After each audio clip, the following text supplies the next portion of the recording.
Chapter 76, Curtain Call. Wow! What a fast speed! Amidst the exclamations of the crowd, the battle quickly entered its climax. After the first clash with the masked man's cross-blade, Heath drew his sword and slashed vertically, but what greeted him was the masked man blocking once again. Heath, who had long expected this, took the opportunity to pull his cross-blade forward, drawing out a half-moon-shaped cold light. However, a vertical cross-blade appeared at the right time and blocked Heath's attack once again, as if it was a piece of cake. Therefore, Heath picked up the crossguard sword and quickly slashed at the man, creating two crescent moons that overlapped each other. It was the killer move of the Silver Moon crossguard sword technique, the Moon Cross Sword. The seemingly solid silver crossguard sword light finally moved the masked man. He grabbed the crossguard sword with both hands and slashed forward forcefully. Clang! The sound of metal clashing exploded once again. When the cross-shaped sword collided, a layer of ripples spread out rapidly in the air. The wooden arena was pressed down so hard that cracking sounds could be heard. Under the impact of the ripples, both of them were pushed back by each other's strength. But in the next second, the two figures collided again. Ding! Ding! Ding! Dang! Dang! Dang! The sound of metal colliding reverberated throughout the entire arena. The two figures flashed across the arena rapidly, their astonishing speed even leaving after-images in the air. What was faster than them was their sword shadows. The two cross-shaped swords seemed to have turned into light in the hands of the two knights, clashing in the air at a speed so fast that people could not see them clearly. People could only see the sword lights flashing by, and only the raindrops of sparks flying into the sky. Is this the power of a knight? So powerful! The crowd was stunned by this dazzling battle. Whether it was the ordinary people, the upper class, or even the ruling class who were knights themselves, they could not take their eyes off the arena. Their eyes were filled with shock and awe. Alund had held so many martial arts competitions, but this was the first time they had seen such a battle between peak knights. In the arena, Heath was quickly brandishing his cross-shaped sword, and his mind was highly focused. From the day he held his sword until now, this masked man was definitely the strongest opponent he had ever met. His opponent's strength was at the peak of the Night Realm, just like him. Other than that, his swordsmanship was also superb. With the two of them combined, it was simply unassailable. Where did this expert come from? Why did he come to participate in the tournament? A powerhouse that had reached such a level did not need to rely on the platform of the tournament to gain reputation. The appearance of this man had greatly exceeded Heath's expectations. The battle continued. After nearly 100 rounds of sword exchanges, Heath's cross-shaped sword just happened to slash across the other party's face during an attack. Although it did not hit the man, the sword aura that seeped out tore apart the mask on the man's face. The man's face was completely exposed in front of everyone's eyes. After seeing the man's face, the crowd was once again in an uproar. Wow! What a terrifying face! Hidden under the mask was an abnormally ugly or even terrifying face. Only a small part of the face was intact. The entire face seemed to have suffered some kind of great trauma and had completely rotted away. Around the protruding eyeballs, one could even see the eye sockets that exposed white bones, making one's hair stand on end. He is Hasland. Hasland the Butcher. He is Hasland the Butcher of Riker Duchy. He is the guardian knight of the bloody Princess Trish. Right at this moment, someone seemed to have recognized the identity of this man. The crowd immediately started whispering. What? It's him? Isn't it rumored that he died under the magic of a wizard? He didn't die. He was seriously injured and his face was destroyed. Hearing the discussion of the crowd, Heath was stunned. He was very surprised. He didn't expect it to be such a coincidence. After all, the princess of the Riker dukedom was captured by him. He picked up the mask on the ground and handed it to the man. The man took the mask. Thank you. Heath shook his head. You're welcome. As he spoke, he sized up the man. Because he had been sent to different battlefields, the two of them did not have the chance to meet. But strictly speaking, Heath had seen this man once. It was on the day of the final battle. On that day, the entire Duchy of Riker surrendered. He was the only one who wanted to fight to the death. In the end, he was sent flying by Wizard Slater's spell. At that time, Heath was also present. As a knight, he even looked at him twice because of his imposing manner. Following that, Heath retreated to a standard distance and got into a starting position. It was rare for him to meet an opponent with superb swordsmanship. Heath also wanted to take the opportunity to hone his swordsmanship. Although the system could help him quickly master it, it could not give him the essence. However, the man shook his head. "I'm not fighting anymore." Heath was stunned. Without waiting for him to say anything, the man turned around and left. What's wrong? Why did he suddenly stop fighting? After the exciting moment, he suddenly stopped fighting. The audience outside the arena was all confused. Heath frowned and put away his cross sword. As a knight, he seemed to understand the man's departure. It was probably because he could not improve or break through from himself. He probably came to this tournament for those reasons. The whispers of the audience seemed to confirm Heath's guess. The former top genius of the West Coast, this. What's there to sigh about? This butcher deserves it. Has he done enough evil to the bloody princess? He's a bastard who won't even let go of a newborn baby. I heard that he still won't give up.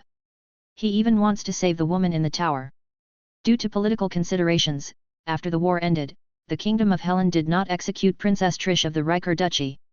Instead, they locked her into a high tower in the south of the Underdark Tresia that had been enchanted by wizards. It was said that Hasland had not given up on that woman and had been trying to find a way to save her. Now, it seemed that the way he was trying to save her was probably. Looking at the man's back as he left, Heath raised his eyebrows and could not help but become curious. Grand Knight. Could it really be achieved? At this point, the curtain of the martial arts competition was lifted. The referee quickly announced Heath's victory. The Knight of Riiden, Heath Noen, wins. The crowd cheered like waves. Black-haired knight! Black-haired knight! Lord Lambert walked forward with his attendant. Young man, you are the most outstanding knight I have ever seen. After a round of praises, the Count finally delivered the item Heath had requested. He took a beautifully crafted gemstone necklace from the tray carried by the attendant beside him and handed it to Heath. This is the goddess blessing, the most beautiful necklace in the world. And now, it belongs to you, Heath, the most outstanding warrior. The crowd cheered again. Black-haired knight! Black-haired knight! Receiving the necklace, Heath thanked him. After so long, he finally got his hands on this thing. In addition, this is the victory wreath, which also belongs to the victor. While Heath was thinking, the Count sent the garland on the tray over again. Holy Spirit flower! When his gaze fell on the pure white flower on the wreath, Heath's eyes lit up. A plant like the Holy Spirit flower was extremely rare. Moreover, there was almost no possibility of it being in the wild. Even if it was raised artificially, it would require careful care day and night. It was really not easy to meet a mature flower here. He took over the wreath and muttered in his heart, extract. Beep, extraction successful. Affinity with the divine elements +1. The unexpected notification stunned Heath. No way. Affinity with the elements? He had extracted affinity with the elements. He could really extract affinity with the elements. He had extracted countless substances in such a long time, but this was the first time he had extracted affinity with the elements. In fact, before this, he had deliberately experimented with many substances, but he had never obtained any results. He had even tacitly accepted that elemental affinity could not be extracted. He had never thought that there would be such a big surprise in this nameless place. One had to know that elemental affinity directly affected the upper limit of the spells he could learn. In other words, it determined the type and number of high-level spells he could master in the future. And now that it was proven that the affinity of the elements could be extracted, the shackles of spells would no longer be difficult for him. All spells could become his property. Knight Heath! Count Lambert's voice rang out. The good-looking lord teased Heath with a humorous tone, now is not the time to be in a daze. The girls are already looking forward to it. Don't let them wait anxiously, okay? According to tradition, the champion of the martial arts competition would randomly choose a single lady to present a victory wreath. Oh! Heath hurriedly pulled back his thoughts. Then his gaze fell on the crowd in front of him. The Count appropriately incited, then let us see which lady will be able to gain the favor of a hero and become the queen of love and beauty. The girls were excited. They all put on their most beautiful and elegant faces, puffing out their chests and showing off the single rose on their chests. Heath swept his gaze across the crowd. Then, he walked to a girl in front of the audience who matched his taste. Can I put it on for you? The joy that fell from the sky stunned the girl. Her companions beside her hurriedly pushed her and shouted in surprise, "Tiffany! Quick! Quickly answer! Tiffany, why are you in a daze?" The girl was suddenly jolted awake. She quickly said, It's my honor." Her voice trembled. Heath walked forward and put the garland on the girl's forehead. The atmosphere at the scene reached its peak at this moment. Amidst the cheering crowd, Heath quietly put away the Holy Spirit flower that he had taken away into his pocket. Then, he swept his gaze across the crowd. There was no trace of Shirley in the crowd. Even when he stepped onto the stage, he could sense that Shirley's spiritual power was gradually fading away. How should he put it? It felt bad. Chapter 77, Unseal. After returning from Alund, Heath began to solve the spiritual imprint on the necromancer's staff. At this moment, in Heath's hut, the doors and windows of the hut were tightly shut. On the floor of the hut, a hexagram magic array was stacked with animal blood, bones, animal organs, soul gem, white candles, and other tools. In the middle of the magic array, there was a long white bone staff. It looked gloomy in the dark environment. In front of the magic array, Heath was holding a bowl of beast blood. He was kneeling in front of the magic array and drawing all kinds of runes on the magic array. In order to prevent the wizard tool from being stolen, wizards would leave a spiritual imprint on the wizard tool. If the wizard tool was compared to a car, the spiritual imprint was equivalent to a car key. Now, Heath wanted to break the lock of the car through external forces and reassemble a set of keys to take it for himself. This was an easy thing to say but difficult to do. To say it was easy was because if one was strong enough, they could be erased by the strength of their spiritual power in an instant. But if one was not strong enough, it would be as difficult as ascending to the heavens. Heath was in the latter situation, so he had no choice but to use this method, which was to use the power of magic arrays, magic stones, and other materials to remove the spiritual imprint on it. It was worth mentioning that although this method seemed easy, it was in fact much more difficult than using strength to forcefully remove the spiritual imprint. The knowledge and runes involved were not something that even official wizards could understand. Very quickly, the magic array was completed. Phew! It's finally over. Heath let out a long sigh and stood up. After a short rest, he began to cast the spell. He raised his right palm and curled his fingers into a claw. At the same time, he softly chanted a syllable.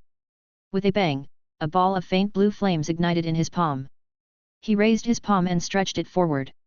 His palm was slightly tilted to the side, and the flame in his palm fell toward the magic array on the ground like water. It was like a spark falling into an oil barrel. The moment the flame fell to the ground, it immediately spread out in all directions along the magic rings drawn by the beast blood. For a moment, a loud bang was heard. The white candles were all lit up, and the entire magic array began to burn. The burning flame actually curved in a strange arc, heading towards the center of the magic array. There, the long necromancer's staff was particularly eerie. At this point, Heath began to chant an obscure incantation. Soul, destruction, death, darkness. Cut off the threads of the mind. Open the shackles of the soul. As the incantation was chanted, the flames on the ground became more and more intense, and for a moment, they turned into a sea of fire. Huff! Huff! The sound of a strong wind suddenly rang out. A gust of wind suddenly appeared in the magic array, sweeping up the dark blue flames that filled the sky. It swept them towards the necromancer's staff in the middle. At this moment, runes lit up around the necromancer's staff. These were the spiritual imprints left behind by Prit. The flames immediately surged towards the runes and burned them. Ah! Suddenly, an ear-piercing scream came from the skull. It was as if it had suffered some kind of great damage. At the same time, Heath's spiritual power also suffered a shock. He knew that it was the self-protection mechanism of the spiritual imprints when they were invaded. It was specially used to prevent others from removing the spiritual imprints. At this time, the use of the soul gem was displayed. At the same time that the ear-piercing scream sounded, the soul gem that was placed in the magic array immediately released a faint light. Under the illumination of this light, the screaming staff suddenly quieted down, like a naughty child who heard a lullaby and fell asleep again. As the shrieking stopped, the pressure on Heath's spiritual power suddenly relaxed. Using this time, he quickly stabilized his mind. As he continued to chant the incantation, he controlled the flames to burn the spiritual imprint runes on the staff bit by bit. As the flames burned, the runes on the staff also faded bit by bit. This continued for about half an hour, and the last rune on the surface of the necromancer's staff was also erased, completely becoming an ownerless object. Bang! With a light sound, the flames above the magic array were all extinguished. Although his mental energy was already very tired, Heath did not delay at all. He hurriedly stretched out his mental tentacle and reached into the staff, leaving his own spiritual imprint on it. The moment the spiritual imprint was left, he immediately felt that he had established some kind of inexplicable connection with the staff. He gently waved his hand, and the necromancer's staff immediately flew towards him. It hovered a foot away from him. The empty eye sockets above the skull were looking at him, like a puppy that listened to its master's call. Heath reached out with his right hand and grabbed the white bone staff. It was as if he had finally driven the car that he had admired for a long time home and brought the woman of his dreams to bed.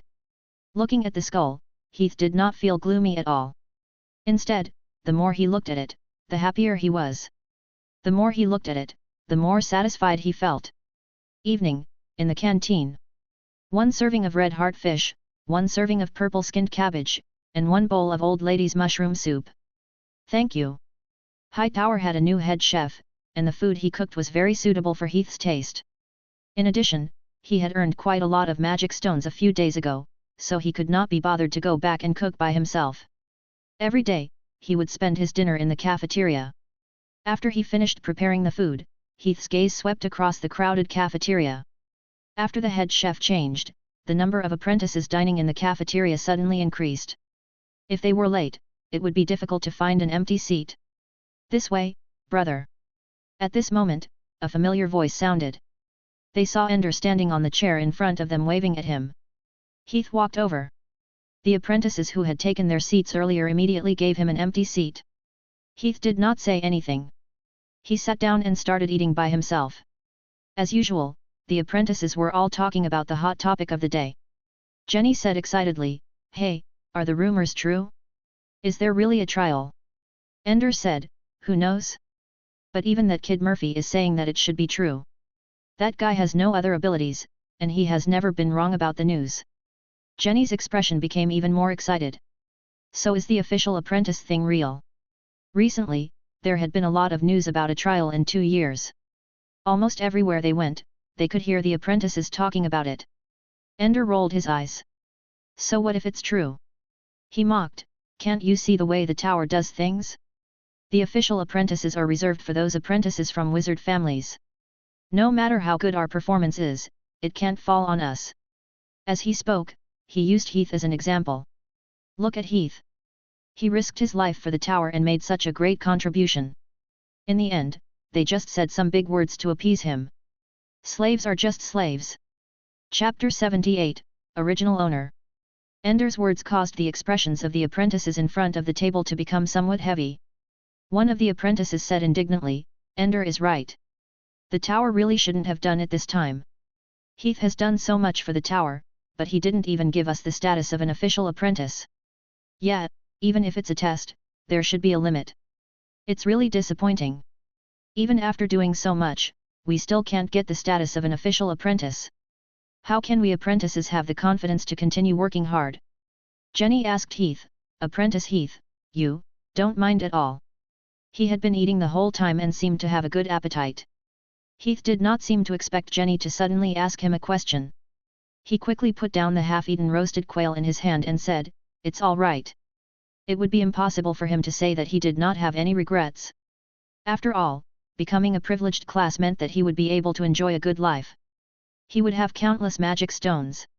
It would be much easier than now. However, he was not particularly disappointed. After all, his original intention of participating in the battle was purely to farm his attributes. And the final benefits were far beyond his expectations. A greedy person would not have a good ending. The heavens had already given him enough. As for the identity of an official apprentice, the recruitment order did not mention that he was going to become an official apprentice, nor did they give him a definite promise. Of course, he could not be full of resentment because of this, right? If it should be his, Heath could fight for it without holding back. If it was not his, he would not force it. Jessica interrupted, "Hey, what are you bastards talking about? Don't spread negative energy all day long, okay? Each and every one of you, do you all have full marks in pestilence? Besides, how do you know Heath won't get the identity of an official apprentice? Maybe the wizard is already considering him. Ender flipped the silver. Come on, it's been months since the war ended. How can there be no news about the identity? Jessica retorted, yeah, then you should know that Wizard Slater went to the meditation room after the war.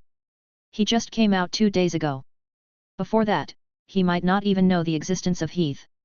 This time, Ender was stopped. After holding it in for a long time, he gritted his teeth and said, in any case, an ordinary unofficial apprentice without a bloodline background will not be able to become an official apprentice. Jessica said disdainfully, just be jealous. The topic came to an end. Then, everyone chatted about some random things. They exchanged experiences in learning spells, told each other about the bitter experience of earning magic stones from missions, and gossiped about the apprentices. For example, the girl with big breasts and the boy with strong abilities. Tisk tisk, you guys don't know. That girl looks gentle, but when she plays, she's ridiculously wild. She's like a female cat in heat. Everyone was listening to Ender talking about the sex between him and a new apprentice when suddenly, there was a commotion in the cafeteria. Clang!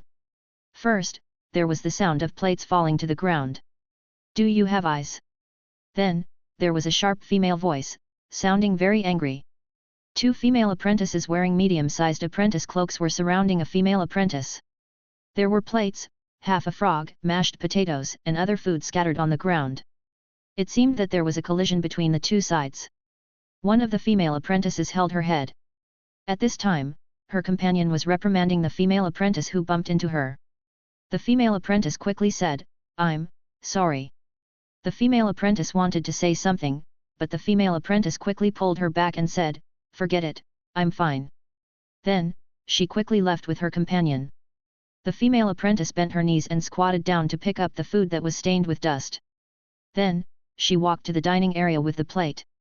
There was only one empty seat on the side, but for some reason, when they saw the female apprentice wanting to come over, the few apprentices who were sitting there hurriedly picked up the food and walked out as if they were avoiding the plague. Seeing that, the female apprentice stopped and did not continue forward. Instead, she carried the plate and quickly left the dining hall. Jenny smacked her lips and said, tisk tisk, this crazy witch is really miserable. I heard that when she just entered the tower, she almost became an official apprentice. How did she end up like this?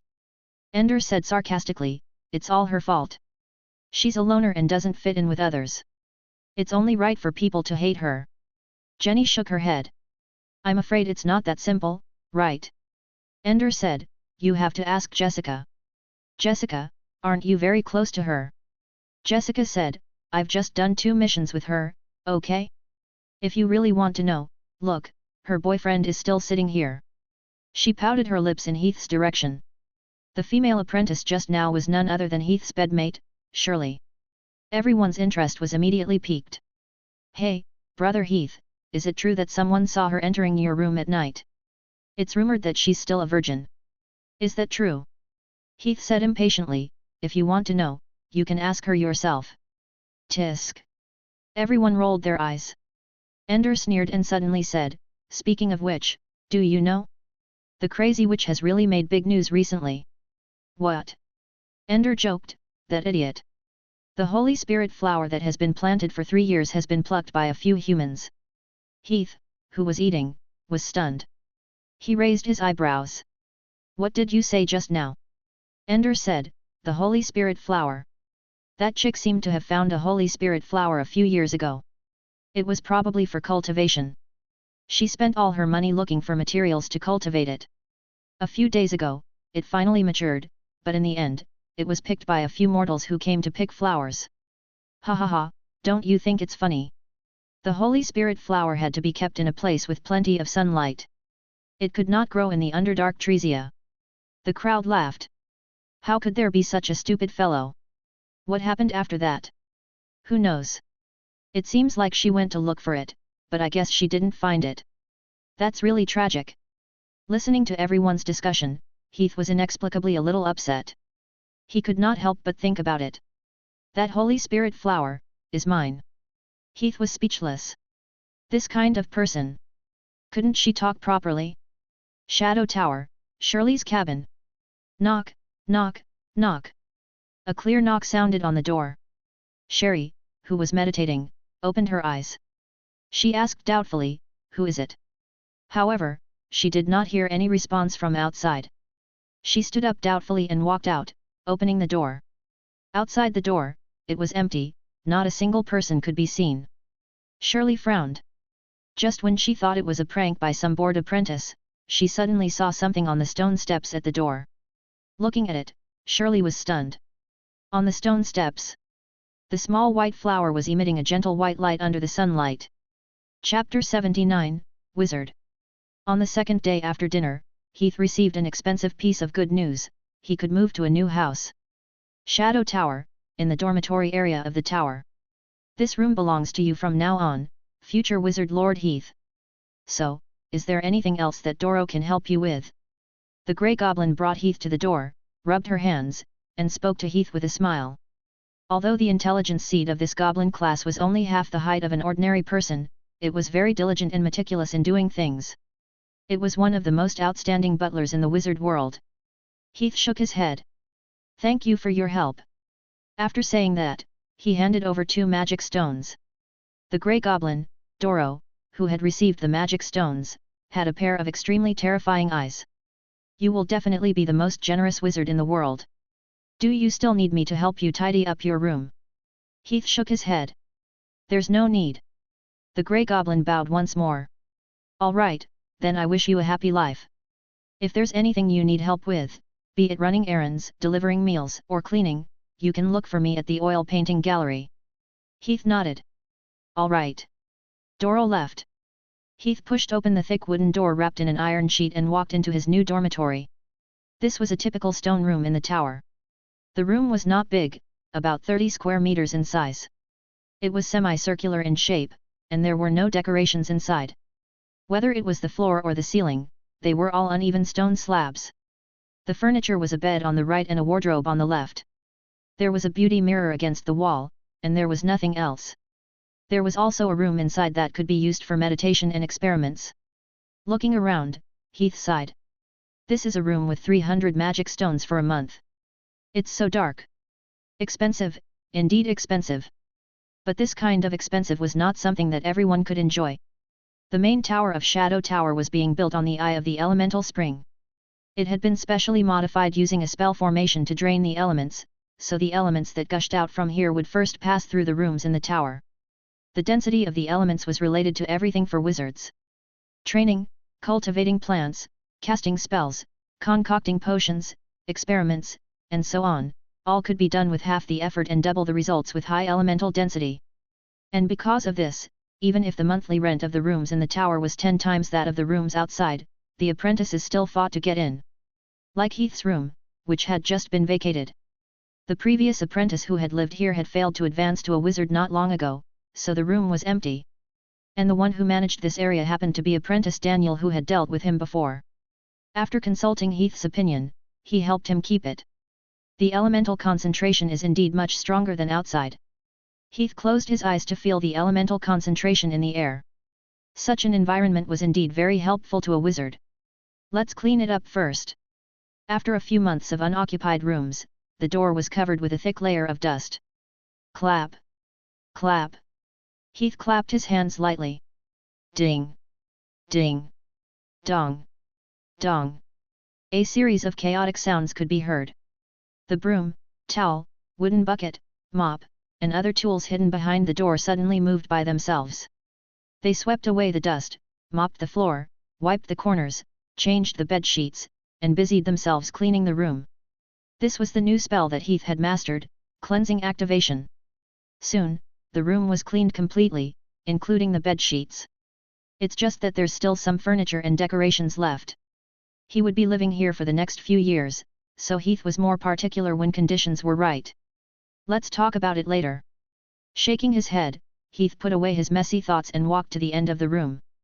There was a cross-shaped window facing the dark sea of trees.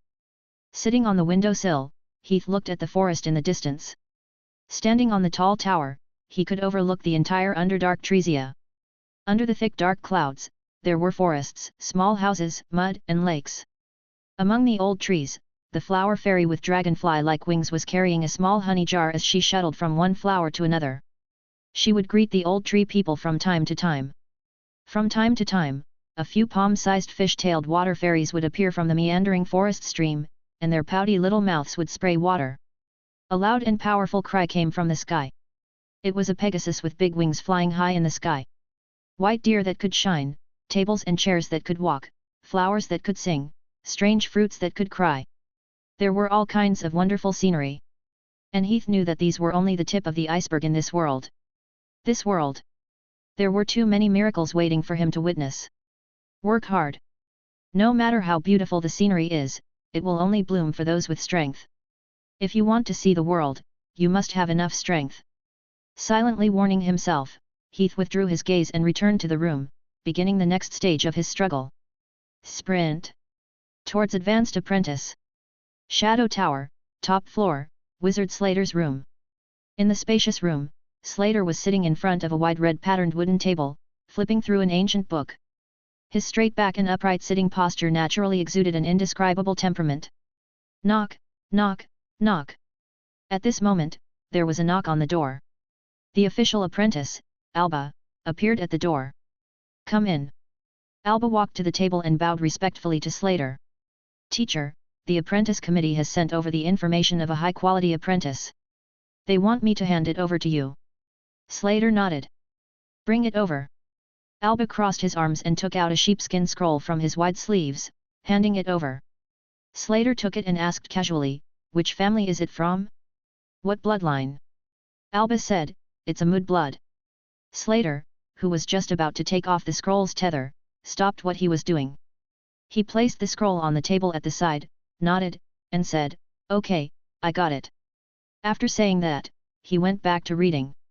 Alba did not leave, because he knew that with his teacher's personality, he would not pick it up again. His family and bloodline were the worst among his teacher's students, so he was always laughed at by the other students. Now that he had a rare opportunity to find someone to take the fall, he could not miss it. Soon, seeing that he did not leave, Wizard Slater could not help but ask, is there anything else? Alba organized his words and said, Teacher, this apprentice came from the battlefield.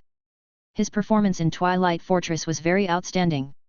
Even after the commander of the defending army died in battle, he was still able to lead the army to fight alone. In the end, he defeated the enemy and killed an advanced apprentice of the enemy. He is also a knight himself. He quickly recounted Heath's achievements. He picked up all the directions that Slater would pay attention to. As expected, Slater, who had just put down the scroll, had his eyes light up. Oh! He picked up the scroll again. Chapter 80, Advanced.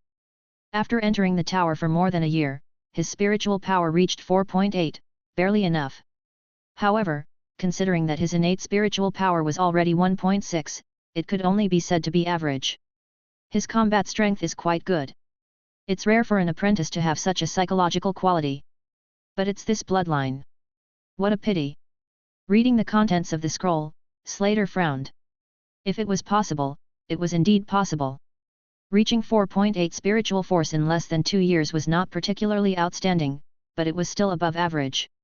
As a knight, his ability to fight and fight was not weak, and he also had a certain level of military literacy. But this bloodline and background were really. After hesitating for a moment, Slater still put down the scroll. He said, he's not even 20 years old yet. The trial is about to end. We'll talk about it after the trial is over. Alba said, yes. Spring, summer, autumn, winter, and the 4 seasons. Time flew by at a leisurely pace. In the blink of an eye, 2 years had passed. Shadow Tower, Shadow of Time Forest. Shadow of Time Forest was a wonderful forest south of the Underdark Tresia. The reason why it had this name was because there was a strange flower called the Time Flower growing here. When the flower matured, it would release a spore that would spread throughout the air. This spore has the ability to simulate the traces of time. When people walked in it, they would often see their faces of different ages and leave their shadows in it. It was like walking into the corridor of time, leaving the shadow of time in the light. At this moment, in the Time Forest, the sunlight penetrated through the thick treetops and interweaved into a few beams of light in the forest, illuminating the floating dust inside. Heath walked through the forest, passing through one beam after another. It was like walking through the long corridor of time. His figure and appearance changed with the passing beams of light time and time again. Sometimes it was a babbling baby, sometimes it was a naughty child, a high-spirited youth, a young man with lofty aspirations, and a middle-aged man who was indulging in luxury. There was also that unwilling and helpless old man. Heath turned around and looked at himself in the different periods of the light. It's really interesting. While praising the wonders of this world, he continued to walk forward and soon stopped in front of a big tree. Under the tree was a bunch of green grass, and in the grass was a strange little flower. It was completely transparent except for its roots, which were pure black. When placed under the sun, it would release colorful spots of light. This was the origin of this forest, the time flower. After entering the tower for more than 3 years, many apprentices had already entered the age of 18. This was the best time of life. It was the time when one lost the innocence of childhood, and there was no twilight when one was old and frail. If one compared life to a fresh flower, then this was the moment when it bloomed. Therefore, regardless of whether it was a wizard or a witch, most of them would choose to solidify their appearance at this age or use magic potions or spells that could slow down the aging process. The time flower was one of the most commonly used materials in such potions and spells. Since the time flower bloomed once every 3 years, Heath accepted the task of collecting the time flower. Standing in front of the time flower, Heath took out the necromancer's scepter from his dimensional pocket and then took out a cage. The cage contained the corpses of mice. Heath shook the necromancer's scepter gently, and the dead rat immediately woke up and ran towards the time flower under the control of the scepter. When it was close to the time flower, suddenly, the time flower lit up with colorful lights. When these lights shone on the rat actually aged at a speed visible to the naked eye. Magic plants like the time flower also fed on living beings. When a living being was within a certain range of it, it would release a light beam that could greatly reduce a living being's vitality, causing the living being to age to death and become its nutrients. If it was picked with other tools from a distance, it would quickly wither. Picking it was not easy. Time was not a cheap item. Kaka. A soft sound rang out. The rat that had become a corpse was no longer old. It withstood the aging light beam and quickly bit off the root of the time flower. The colorful light beam also came to an abrupt stop. Heath immediately walked up and picked up the time flower. Extraction. Beep, extraction successful. Spiritual power plus 0.02. Beep. Extraction successful. Vitality increased. Vitality has reached the upper limit. Hearing the system's notification, Heath could not help but think, not bad. It can actually increase spiritual power by 0.02. After 2 years of unremitting efforts, Heath had already entered the advanced apprentice stage 2 months ago. Spiritual power, 10.8. After his spiritual force broke through 10, the attributes extracted from the material body had dropped significantly. Now, many things could only be mentioned as an increase, and even the specific attributes could not be given. It was rare to extract 0.02 spiritual force in one go. There's still vitality. It's a pity that my vitality has already been raised to the max. This thing is useless to me before I advance to a wizard. Shaking his head, Heath put away the time flower and continued to search for the next one. After finding it, he continued to extract like before. After a few consecutive attempts, he could no longer extract anything. Beep, extraction successful. Spiritual force plus 0.01. Beep, extraction successful. Spiritual force increased. Beep, extraction failed. Soon, the 20 time flowers required for the mission were gathered. He did not delay any further and turned around to leave the time forest. Along the way to the mission area, there were already several apprentices waiting there. All of them were young women. Seeing that Heath had come over, they hurriedly surrounded him, chattering non-stop to him. "Senior Heath, how is it? Did you get the time flower? If it's you, it must be possible." Heath waved the dimensional pocket in his hand. "Prepare the magic stones." The girls screamed in excitement. Mission settled, 500 magic stones. Heath weighed the magic stone pocket, and a look of joy appeared on his face. Although it was difficult and dangerous to find the time flower, the profit was still considerable. One trip was equivalent to a month's income of an ordinary low-level apprentice. The world of wizards was like this. The stronger one was, the easier it was to get magic stones. Haha, the time flower, it's really the time flower. Great, I won't get old. The girls who got the time flower let out a high-pitched scream again. They shouted excitedly while surrounding Heath, twisting their enchanting waists and holding his arms, sticking their full and tall peaks close to Heath, giving hints either openly or covertly. Senior Heath, it's all thanks to you. How can we thank you? Are you free tonight? How about dinner? Most witches were not ugly. Even if they had a different appearance, they would try to use magic to change themselves into a beautiful face, including breasts, body, skin. Even the necessary body organs would be adjusted to the best level. Tender and compact. In short, most of the witches were beautiful in the world. Because of their rich experience and outstanding skills, plus the help of magic, many people could experience an extraordinary pleasure. Heath pulled his arms away from the soft and snow-white peaks, and was about to speak. But at this time, dong! Dong! Dong! Dong! A rapid bell chime came from outside. It was the bell chimes of the gathering of the high towers. The bell is ringing. Did something happen? What happened? Just as everyone was curious, an apprentice suddenly ran in quickly. As if he had encountered an extremely exciting event, the apprentice's face turned red and his expression was excited. As he ran, he waved his arms and shouted at the surroundings. As he shouted, the entire hall instantly boiled. He shouted, "It has begun. The apprentice trial of the Underdark Tresia has begun." Chapter 81, Trial. Half a month later, the biggest secret realm of the Underdark Tresia, the Underdark Secret Realm, was the entrance lake. The apprentice trial that had been prepared for nearly 2 years was finally about to begin. On this day, the entrance lake of the Underdark Tresia was filled with people. Standing on the riverside of the lake, Jenny looked at the people around her and smacked her lips. So many people! At this moment, the lakeside was already packed with people, and there were thousands of them in a hurry. This trial was not only attended by the apprentices of the Shadow Tower, but also the apprentices of all the wizard organizations in the Underdark Tresia who were less than 20 years old. There were more than 3,000 people in total. The real apprentices of the Shadow Tower were only about 200. After a pause, Jenny frowned again and stuck out her tongue. And why do I feel that everyone seems to be hostile towards us? She swept her gaze over and did not see any smile on her face. There was a faint cold light hidden in her eyes. Ender sneered and continued, "Do you really not know, or are you just playing dumb?" Jenny was puzzled. "Why?" Ender laughed and said, "Do you still expect the slaves to sing praises to the tyrant? It's already good enough that they do not take a hoe and rake to rebel. Just look at this position. It's as if we have a plague on us." The apprentices by the lake gathered according to their respective wizard organizations, and the nearest wizard organization was at least 100 meters away from them. Occasionally, if someone wanted to go over, they would rather take a detour than pass by them. Jenny was speechless. "Then we're really miserable. They won't find trouble with us, right?" Ender shook his head. "They don't have that ability."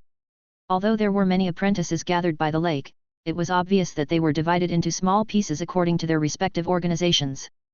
Many of them were not much closer to each other than they were to Shadow Tower. After a pause, Ender looked in a direction and added, "They don't dare to either." On the other side, there were 6 figures gathered in the most fertile and beautiful land by the lake. The unusually powerful pressure was particularly conspicuous here. They were the 6 wizards of Shadow Tower. Many wizard organizations in the Underdark Tresia could not even bring out 1 wizard, but Shadow Tower could easily bring out 6. The total number of wizards in the Shadow Tower was more than 30. This was an incomparable gap. "Brother Heath, don't you think so?" "Hey? Heath? Brother Heath? What are you looking at? So engrossed?" Ender walked over and asked Heath. Heath shook his head. "It's nothing. It's rare to come here and see the scenery." He had heard about the Underdark Tresia when he had just joined the tower. This was the largest natural secret realm in the entire Underdark Tresia. In name, it was jointly managed by all the wizards in the Underdark Tresia.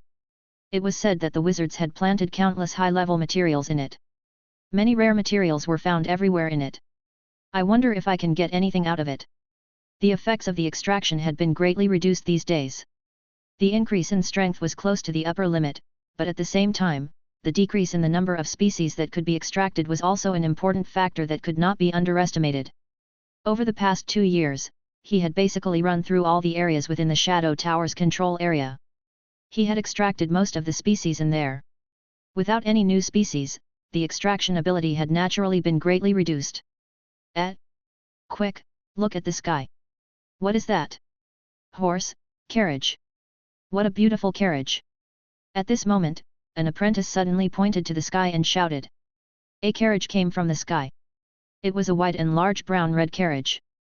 In front of the carriage were 6 pure white Pegasus that did not have any color. Their muscles were strong and powerful, and they looked extraordinary. After the carriage appeared, the 6 wizards who were originally meditating on the ground stood up together and bowed their heads respectfully to the side.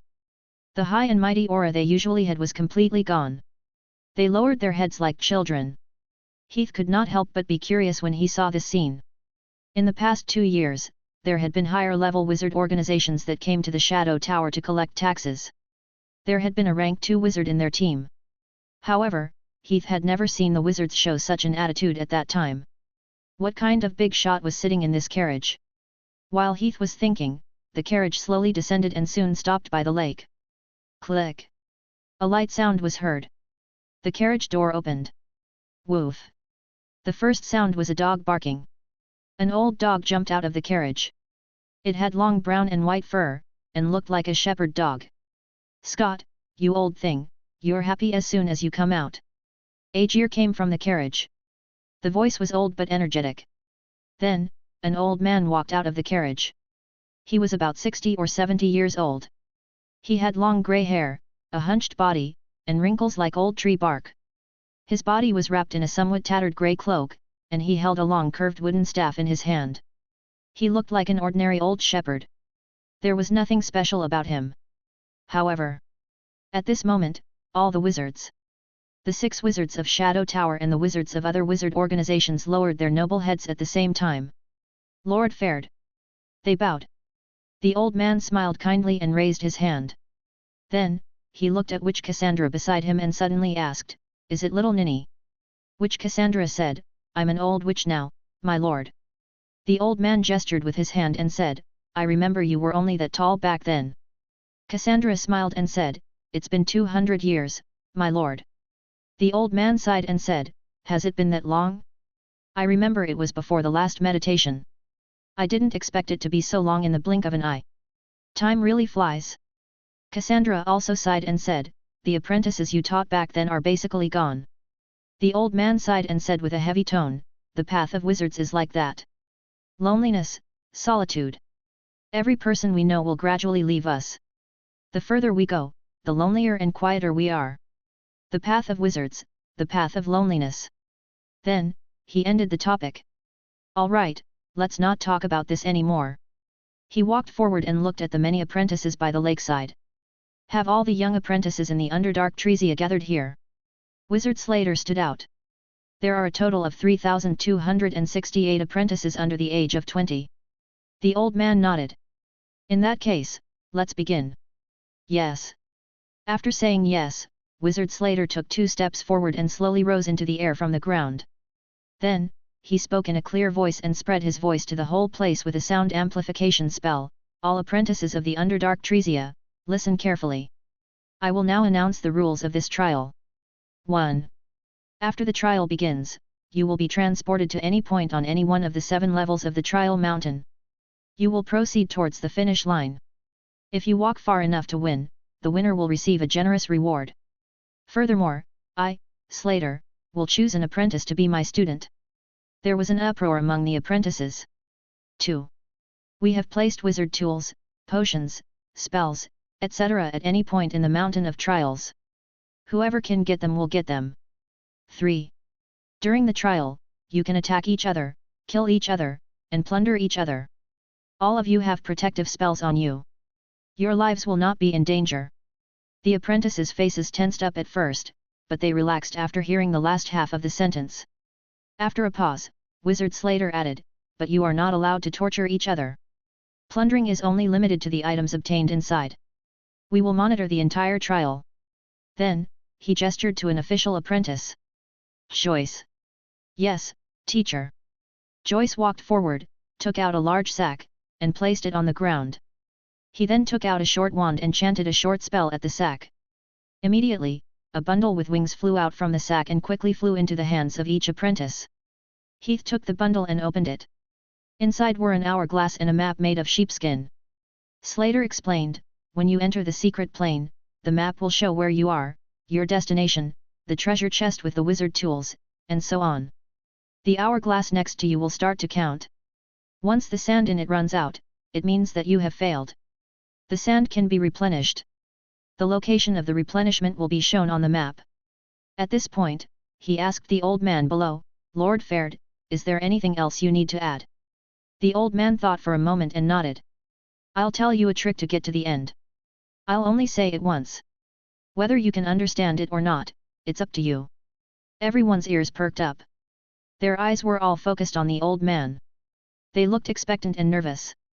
The old man smiled and said, the trick is. Keep going, don't stop. Chapter 82, Warm Spring. What kind of hint was this? Forget it, it was better than nothing.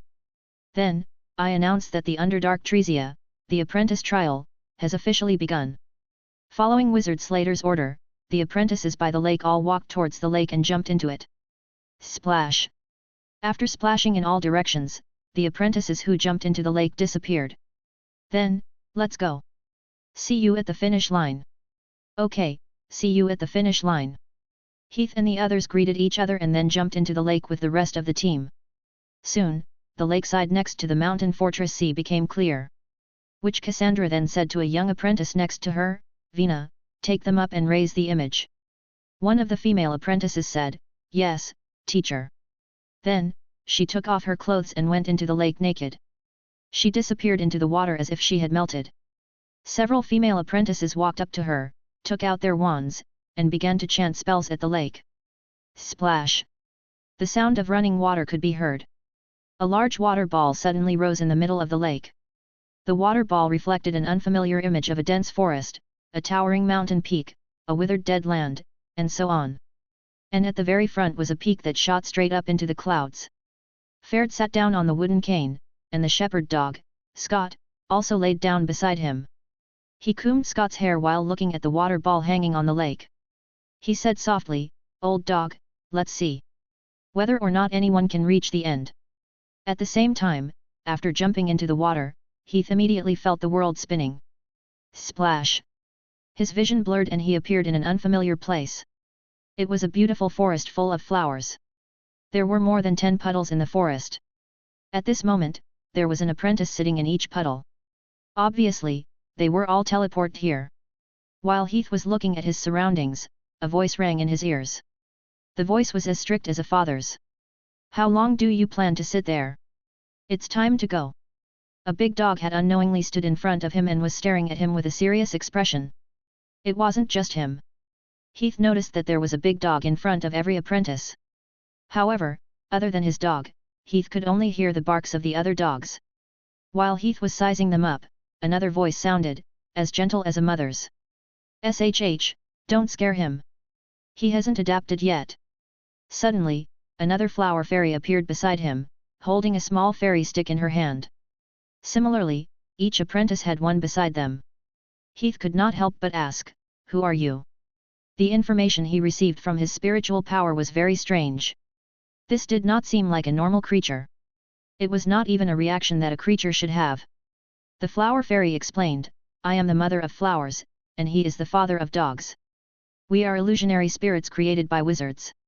We will give you a little help on the way to the destination. The big dog added, we will not harm you. Heath suddenly understood. He had read in a book that illusionary spirits were energy bodies created by wizards with magic power. They could carry out the orders given by wizards. They were not real bodies. After the energy was exhausted, they would naturally collapse. The flower fairy said, then can we go on our way? Heath nodded and got up from the pool. I'll help you clean up first. As the flower fairy spoke, she raised the fairy stick in her hand and gently tapped on Heath. The 5-pointed star on the top flashed, and Heath's wet clothes and hair were instantly dried.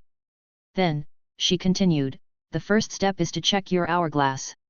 Heath did as he was told and took out the hourglass from his dimensional pocket. At this moment, the hourglass was in a strange state. Not only did the sand in it not flow down, but it was slowly increasing. The flower fairy said, at the beginning, you will have a lot of time. The big dog said, but you can't waste it. The flower fairy continued, now, open your map and confirm the location and route. Heath continued to take out the map. At this moment, there were many more marks on the map, including the starting point, the ending point, the treasure chest, the route, and even his specific location.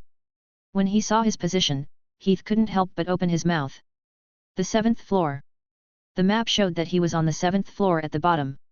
At the same time, the surrounding apprentices also noticed this and started to wail. No way! The 7th floor! We're that unlucky! God, it's too unfair! What bullshit trial!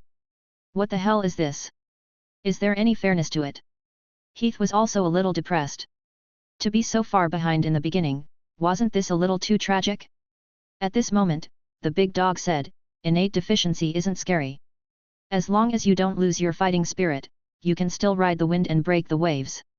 Heath nodded. He wasn't a child who didn't know anything. After 2 lifetimes, his mental fortitude had been honed enough, and he quickly swept away the unhappiness in his heart. He said, let's go.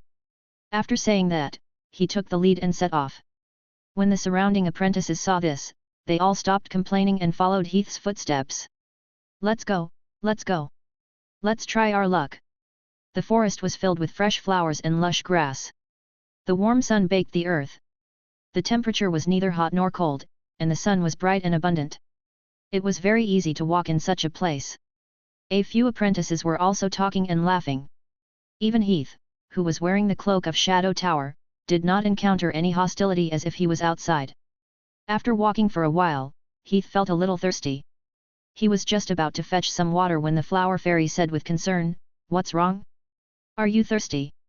She raised her wand and flew to a big tree nearby. She knocked on it lightly. Big tree, the child is thirsty, the child is thirsty."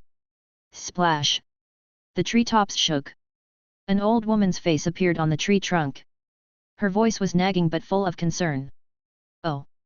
Poor child, are you thirsty? Quick, drink some morning dew. I just collected it this morning." She extended a large leaf in front of Heath. The middle of the leaf was filled with morning dew. "Drink it quickly, child, quickly." Heath picked up the leaf and drank the morning dew. The tree continued, "Is it enough? If it's not enough, I still have a lot. Drink more, don't be thirsty." As she spoke, she sent over more morning dew. Heath shook his head. "It's enough. Then do you still need food? Bread, apples, bananas, or anything else?" The old tree sent over more branches. On the branches, there was a very strange variety of food such as bread, roast chicken, apples, bananas, and so on. Its voice was filled with doting love. The other apprentices saw Heath's actions and immediately followed suit. "Quick, I'm thirsty. I'm hungry too. I want to eat roasted pork. Is there any roasted pork? I want venison meat." The flower fairies around the apprentices all got busy, waking up the old tree next to them. The conditions of each apprentice were met. Heath picked a breadfruit and put it in his hand. Extract. Beep, extraction successful. Spiritual power plus 0.01. He could not help but laugh. It seemed that he could really do it. His heart was filled with joy. He immediately looked around and saw that the sun was shining brightly and the spring breeze was blowing gently. All he saw was warmth. Chapter 83, Arrival. After eating and drinking their fill, everyone continued on their journey. Along the way, Heath continued to carry out the extraction process. Regardless of whether he had seen or not, he tried to extract all the materials. This also allowed him to gain a lot. Most of the things inside were rarely seen outside. As they walked on, when they came to a small forest, they suddenly saw a treasure chest on the empty ground in the forest. "Hey, a treasure chest! That's mine!" An apprentice who was walking in front reacted quickly and rushed up. Woof! His big dog suddenly barked, as if it was trying to stop the apprentice's behavior. However, the apprentice who only had eyes for the treasure chest turned a deaf ear to it. The big dog hurriedly jumped up and pounced toward the apprentice, instantly pouncing the apprentice to the ground. At the same time, the lid of the treasure chest suddenly lit up with a magic array. A fireball shot out from it and headed straight for the apprentice. Boom! With a loud sound, the fireball exploded on the big dog's body. The apprentice was safe and sound. A lot of the fur on the big dog's body had been burnt off, and a large part of its body was charred black. Its expression became a little dispirited. The big dog next to Heath used a tone of admonishment and said to Heath, "The treasure is always hiding danger. If you are not careful, you will put yourself in danger. The more at this time, the more you have to be careful." The surrounding apprentices all nodded to their big dogs. Apparently, everyone had received the same reprimand. Awoo! At this moment, a wolf howl was heard. More than 10 huge wolves suddenly surged out of the forest and surrounded the place. Their eyes flashed with a terrifying fierceness. The apprentices turned pale with fright. "It's a wind wolf. A high-level demonized beast, wind wolf. Oh my god, so many. It's over. We're finished." Heath also raised his eyebrows and put on 120% spirit. Not to mention that there were so many of them that even he was not confident of winning. One had to know that even among high-level demonized beasts, this kind of wind wolf was at the top level of strength. "Don't be afraid." At this moment, a voice sounded, vigorous and powerful, like an undefeated god of war. The big dog next to Heath said, "Don't be cowardly and run away in the face of difficulties. Be brave. Even if the world ends, you will have nothing to fear." With that said, the big dog jumped up and pounced on a nearby wind wolf. The other apprentices' big dogs also did the same thing. Woof woof. Awoo. For a moment, the dog barks and wolf howls sounded continuously. More than 10 big dogs and more than 10 big wolves fought fiercely. "Let's go and help." Yes. The apprentices also joined in. They picked up their magic wands and started to cast spells. Fireballs, ice arrows, wind blades, and all kinds of spells exploded on the body of the wind wolves. The battle ended very quickly. Under the concerted efforts of everyone, the wind wolves were all eliminated. The number of wind wolves was exactly the same as the number of apprentices. After the battle ended, each big dog carried a wolf carcass and threw it in front of their apprentices. The flower fairy raised her fairy stick and gently tapped the wolf carcass. Magic transformation. The wolf carcass suddenly lit up with a layer of light, as if it had turned into a ball of light. It began to distort, transform, and shrink. When the light disappeared, the wolf carcass was no longer there. Instead, it was replaced by a small cloth bag. Heath walked over to pick up the cloth bag on the ground and opened it. Magic stones. There were magic stones inside, no more, no less. There were 100 of them. Magic stones. It's magic stones. Haha, 100 magic stones. I'm rich, I'm rich. Excited cheers came from the surroundings. The apprentices were extremely excited. "Hey, what are you doing? You already have it. Why are you still here to take mine? I helped with the wind wolf just now. Give me half. Dream on. Go eat shit. You don't know what magic is if I don't teach you a lesson. Then try it."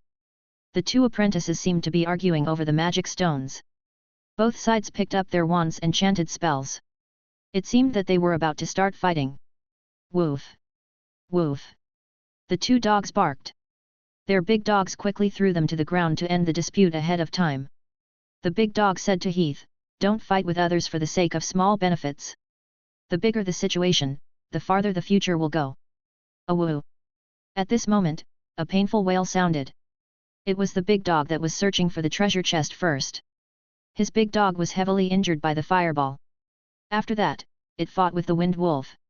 It seemed to be exhausted. At this moment, it ordered the other apprentices who were trying to take the treasure chest to retreat. It went forward and took the treasure chest back. It trembled and sent it to the apprentice's feet. Then, it lay on the ground and stopped moving. The apprentice was overjoyed and hurriedly opened the treasure chest. Haha, 500 magic stones. 500 magic stones. There are actually 500 magic stones. The apprentice was ecstatic. His cheers caused the eyes of the surrounding apprentices to turn red. The journey continued. After walking forward for a few hours, the sun had already risen, and the temperature in the air had also risen. For a moment, everyone could not help but feel a little tired. The flower fairy said, "Are you tired?" She raised the fairy stick and gently tapped the big dog. The big dog's body suddenly expanded and turned into a 7 to 8 meter long giant dog. The big dog lay on the ground and lowered its head to say to Heath, "Come up." The other apprentices' big dogs also did the same thing. The apprentices all went up. Oh! Damn it, what about me? Quickly think of a way. Can't you get another dog over? At this moment, a dissatisfied voice sounded. It was the first treasure chest apprentice. His dog had died, so of course he had no dog to ride. Seeing the apprentices sitting on the back of the dogs, he couldn't help but pull the flower fairy to make a big fuss. However, it was useless. If the dog died, so be it. Everyone continued on their way. The apprentice was helpless, so he could only trot to keep up with everyone's footsteps. The team continued forward. The rest of the journey was filled with laughter and joy. Other than this apprentice, every other apprentice was in high spirits. When they were thirsty or hungry on the road, old trees would bring them nectar, bread, and fresh food. When danger came, a big dog would jump out and fight with it. Finally, the flower fairy would transform the corpse into a trophy. When they were tired, a big dog could be ridden on. At night, they could snuggle up to the big dog and sleep. No matter if it was windy, rainy, day, or night, they did not need to worry at all. They just needed to pick up magic stones as they moved forward. Of course, the apprentice who lost his dog was miserable. When he was tired and had no dog to ride, he could only walk on his own. A kind-hearted apprentice tried to help, but was stopped by the big dog. When danger came, there was no big dog to help him fight. He could only fight on his own. Everyone lay under the big dog's thick fur in the cold night and fell asleep. He was the only one shivering. This continued for 2 days. The apprentice finally could not hold on anymore. In a battle, because his magic power was exhausted, he was pierced through the heart by a thorny treant. No! Under the desperate cries of the apprentice, his body began to petrify bit by bit. Soon, he turned into a stone statue. At the same time, his flower fairy and the thorny treant that was fighting with him also disappeared. It was clear that he had failed. Heath looked at the stone statue curiously. From his spiritual reaction, it seemed to be an ordinary stone. The true apprentice should have already been teleported out. This should be what the wizards called magic protection. It should be some kind of special mechanism that would turn the apprentice into a stone statue once it encountered a fatal attack, while the main body would be teleported out. The team continued forward for another 2 days. Finally, the end of the first floor had arrived. Chapter 84, Farewell. This was a cliff, and there was a long drawbridge by the edge of the cliff. The drawbridge extended all the way forward, and then curved upwards until it turned over and reached the top of the head. Above the head, another piece of land could be vaguely seen as if there was an upside-down world above. More than a dozen large dogs and more than a dozen flower fairies merged here, leaving only a large dog and a flower fairy on the spot. The flower fairy said, "Passing through here is the path to the second floor." The big dog said, "We can't travel with you for the rest of the journey. You can only rely on yourselves." "What? No way. Are you going to abandon us? Isn't this too sudden?" The apprentices couldn't accept it. The big dog didn't respond to the apprentices' reluctance. It just continued, "Before we leave, we will give you some gifts. This is your reward for passing the first floor." The flower fairy picked up the fairy stick and waved it gently. A rustling sound could be heard. In the grass in front of the apprentice's feet, a tender bud broke out of the ground and quickly grew into a flower, which then bloomed. The flower bud opened, and there were many magic stone pockets inside. Heath took it over and took a look. This time, the number of magic stones was exceptionally high. There were 2,000 of them. Wow! Oh my god, 2,000! 2,000 magic stones! Am I dreaming? The apprentices were so happy that they almost fainted. The resources of other wizard organizations in the Underdark Treesia were far inferior to those of Shadow Tower. The ordinary apprentices of Shadow Tower could earn several hundred magic stones a month. For them to be able to earn a few dozen magic stones was already a high-income group. 2,000 magic stones was simply the wealth of the wizards in the eyes of these apprentices. For a time, the gloomy feeling of parting with the big dog disappeared, and every apprentice was lost in the sea of surprise. The big dog continued, "Before we leave, we'll give you a bit of advice." Everyone pricked up their ears. The flower fairy said, "Walk forward, don't hesitate." The big dog said, "Walk forward, don't stop." After saying that, the two turned into light, and then burst into countless light spots that disappeared with the wind. Let's go, to the second floor. What good stuff is there?" The apprentices changed from the resentment they had when they first entered the secret realm. Everyone was jubilant, and they continued on their journey with confidence. Soon, they arrived at the other side of the bridge. It was still a lush forest. It was even more exuberant than the previous one. It was green and vibrant. However, there were fewer flowers on the ground. The sunlight was not as bright as before. It became brighter and even a little dazzling. The temperature in the air rose a little. It felt a little hot. While Heath was sizing up, the two apprentices in the same team suddenly exchanged looks, and then surrounded Heath from both sides.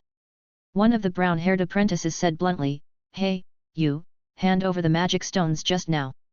Heath turned his head. This sudden turn of events made him unable to come back to his senses. There was a question mark on his face. After all, everyone was still talking and laughing at the beginning. The other yellow-haired apprentice immediately raised the magic wand in his hand and said fiercely, "Are you deaf? If you don't want to die, don't let my brother repeat what he said." They were wearing the white cloak of Ivory Tower. It was a wizard organization west of Underdark Trezia. There used to be a large resource area with high elemental content, but their wizard master was killed by Shadow Tower, so the area behind belonged to Shadow Tower. The words of the two apprentices seemed to have some strange magic power. Not long after they finished speaking, the other apprentices around them looked at Heath differently. Everyone gradually distanced themselves from him and looked at him with malicious intentions. "Do I look so easy to bully?" Thinking unhappily, Heath glanced left and right to make sure that nothing would come out to stop the apprentices' dispute this time. And so, clang! The loud and clear sound of the sword suddenly exploded, and the sharp sound carried a chill. The cross-shaped sword was suddenly unsheathed, and at a speed that was so fast that people could not see it clearly, it quickly drew out two cold lights in the air, pointing straight at the two apprentices of Ivory Tower. One sword was aimed at the throat, and the other was aimed at the heart. Ka! Ka! A clear sound was heard. There were already two more stone sculptures on the spot, and the lifelike expressions on their faces were still as fierce as before. The scene was stunned at first, and everyone seemed to have not understood what was going on. "Ah!" One of the apprentices cried out in shock, and suddenly took a step back. This voice instantly woke up the apprentices. All of a sudden, they were all shocked. "Oh! Oh my God! What the hell, what did he do?" Heath's attack was so shocking that many apprentices still did not understand why the two apprentices of Ivory Tower were so confused. Black hair. Black cross sword. At this time, one of the apprentices looked at Heath's black hair and seemed to think of something. His eyes suddenly widened. "It's him! It's him! The sword wizard of Twilight Fortress! The magic genius who defeated the high-level apprentice, Prit!" It was as if a spark had fallen into boiling oil. After hearing this apprentice's words, the other apprentice's expression suddenly changed. They hurriedly retreated and instantly pulled away from Heath. A circle instantly opened up on the spot. Everyone looked at him with vigilance and fear in their eyes. All the wizard organizations in the Underdark Trezia had paid attention to the war 2 years ago. It was hard not to notice the genius who had won the desperate situation in Twilight Fortress with fewer people. 2 years had passed, but the discussion about Heath did not decrease. On the contrary, it became more and more intense as he advanced to a middle-level apprentice not long ago. The current him was already famous in the Underdark Trezia. It was just that he did not draw his sword 2 days ago, and everyone's attention was on the journey, so they did not recognize him. Now that he was exposed, the whole team became nervous. Is this really necessary? Looking at the students who kept quiet, Heath shook his head, put on his hood, and walked away from the team that he had been with for a few days. At the same time, by the lake at the entrance of the dark secret plane, Ferd looked at the image of the water ball hanging in the air. It showed the battle that had just happened at the entrance of the second floor. The black-haired figure that had left unhurriedly seemed to have caught the old man's interest. He could not help but ask, "Who is this apprentice?" Which Cassandra glanced at him and immediately said, "His name is Heath. He is an apprentice of our Shadow Tower." Ferd nodded. "It's been a long time since I've seen a wizard who can use a sword." His expression seemed to be somewhat nostalgic. Chapter 85, Clown. Underdark Trezia Secret Realm, 6th level. Beep, extraction successful. Spiritual power plus 0.01. Beep, extraction successful. While walking in the lush forest, Heath continued to extract the visible substances around him.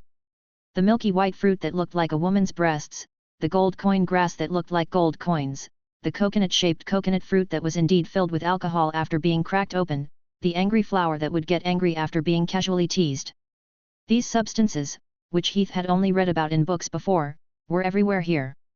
Heath was confident that once he extracted all the species in the secret realm, his strength would definitely increase significantly.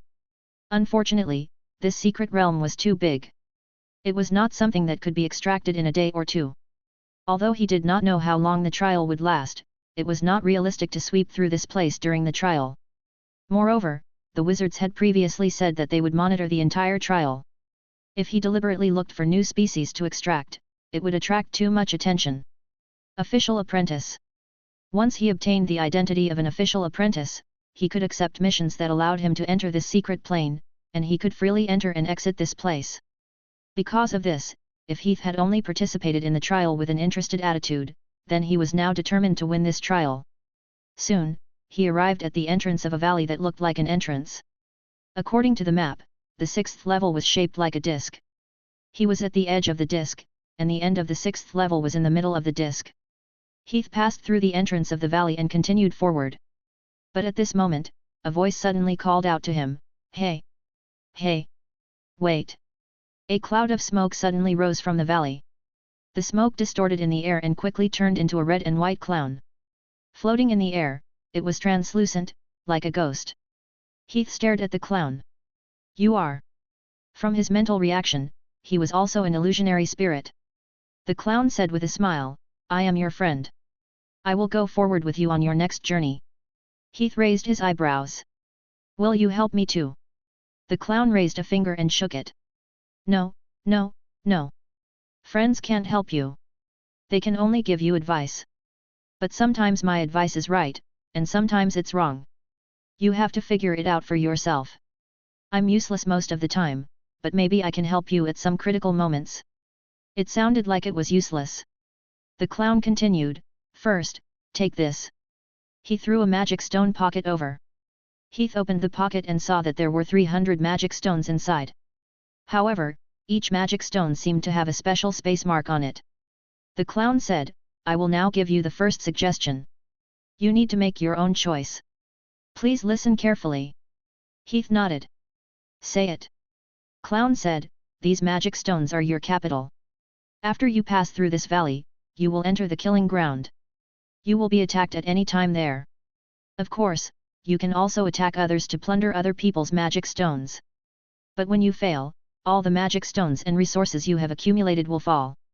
And if you retreat now and return to the cliff before, you can leave the secret realm through there.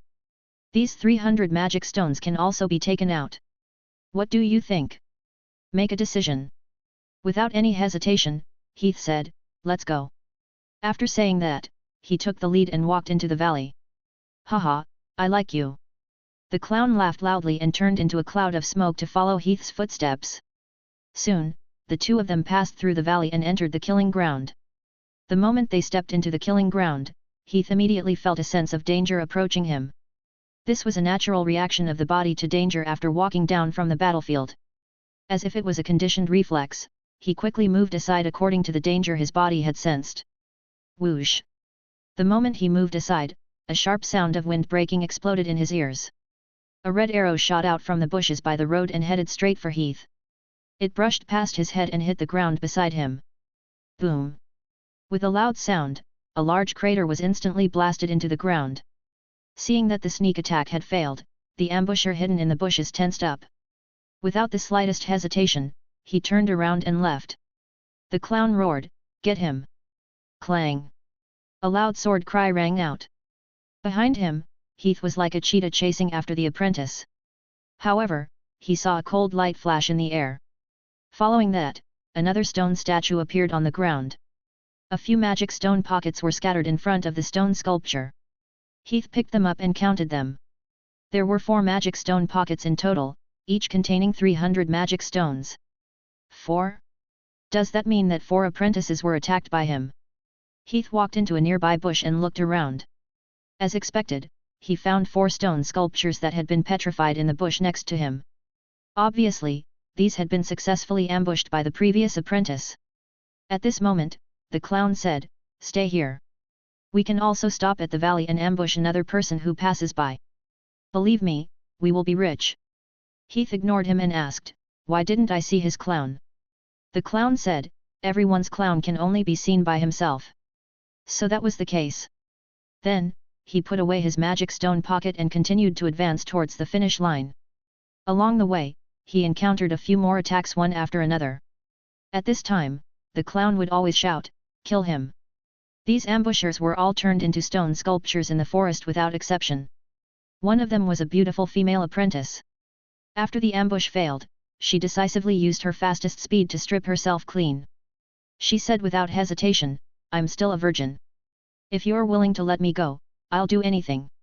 The clown was like a baboon in heat. He said excitedly, "Quick, quick, get her." Heath chopped the witch with his sword. Clown's eyes turned red and he shouted, "Oh! Damn it! What did you do? What did you do? Didn't you see? That's a rare beauty. Didn't you hear? She's still a virgin. I asked you to F her, not kill her, damn it." The clown was indeed like what he said. The advice he gave could be very misleading at times, but of course, it was also quite useful at times. For example, when he was crossing a seemingly calm river, the clown had advised him to take a detour because there might be monsters in the river. In the end, there was really a big fish in the river that was equivalent to a high-level demonized beast, a nightmare in the river. Just like that, as he continued to advance toward the destination, Heath was extracting the materials he found along the way. A few days later, Heath came to a somewhat strange forest. He did not expect to meet an acquaintance here. Chapter 86, Summer. A few days later, in the treasure forest. The treasure forest, as its name suggested, was a forest that hid treasures. It could be magic stones, potions, precious materials, or even wizard tools. The number and location of the treasures were updated in real time, and they could change at any time. At this moment, on a narrow path in the treasure forest, Heath was walking forward while looking at the location of the treasure chest on the map in his hand. He had actually seen the location of the treasure chest on the map a few times over the past few days, but because it was a long distance away, if he went to look for it, he would need to take a detour, so he didn't pay any attention to it. But just now, he found that a treasure chest had appeared on the path he was walking on, so he decided to take a look. Soon, he came to the vicinity of the treasure chest. However, when he arrived here, he could not help but frown slightly. He could feel the obvious elemental and spiritual fluctuations in the air. It was obviously a reaction to casting a spell, and it did not come from the same target. He thought for a moment, turned the ghost ring on his hand, summoned the ghost scout, and leaned over. The invisible ghost scout successfully arrived at the location of the treasure chest. It was an empty space. On the empty space, there was a treasure chest. Around the treasure chest, more than 10 apprentices were fighting. The cloaks on their bodies came from different wizard organizations in the Underdark Tresia, and dazzling spells were flying back and forth. Their strength was between low level and low level, and there was not even a middle level one. Jessica? Jenny? Among them, Heath unexpectedly found 2 familiar figures. They were Jessica and Jenny, who entered the tower the same time as him. In front of them stood a blue water elemental giant. It was the elemental life form that Jessica had summoned. The 2 of them were currently fighting against the other apprentices with their backs against each other. In the past 2 years, there had been more apprentices who had advanced to the low level, including the 2 of them. At this time, the 2 of them were cooperating with each other and fighting side by side. Therefore, they were relatively comfortable in this chaotic battle. While Heath was observing, 2 apprentices had been turned into stone statues by the 2 of them. If they continued, they might really win.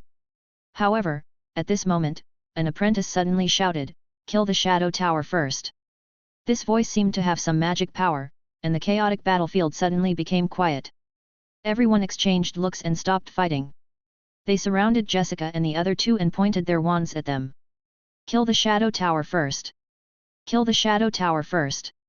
As if they had found an outlet to vent their emotions, the apprentices' facial expressions were surprisingly identical. The 2 of them, who were surrounded in the middle, instantly turned pale. Their strength was not much stronger than the apprentices present. They could rely on their teamwork to gain an advantage in a chaotic battle, but if they were surrounded, they would have no chance of winning. Just as the trial of the 2 was about to end in failure, at this moment, Dong! A muffled sound came from outside the field. Everyone turned their heads in unison, only to see a figure suddenly jump down from the tree trunk outside the battlefield.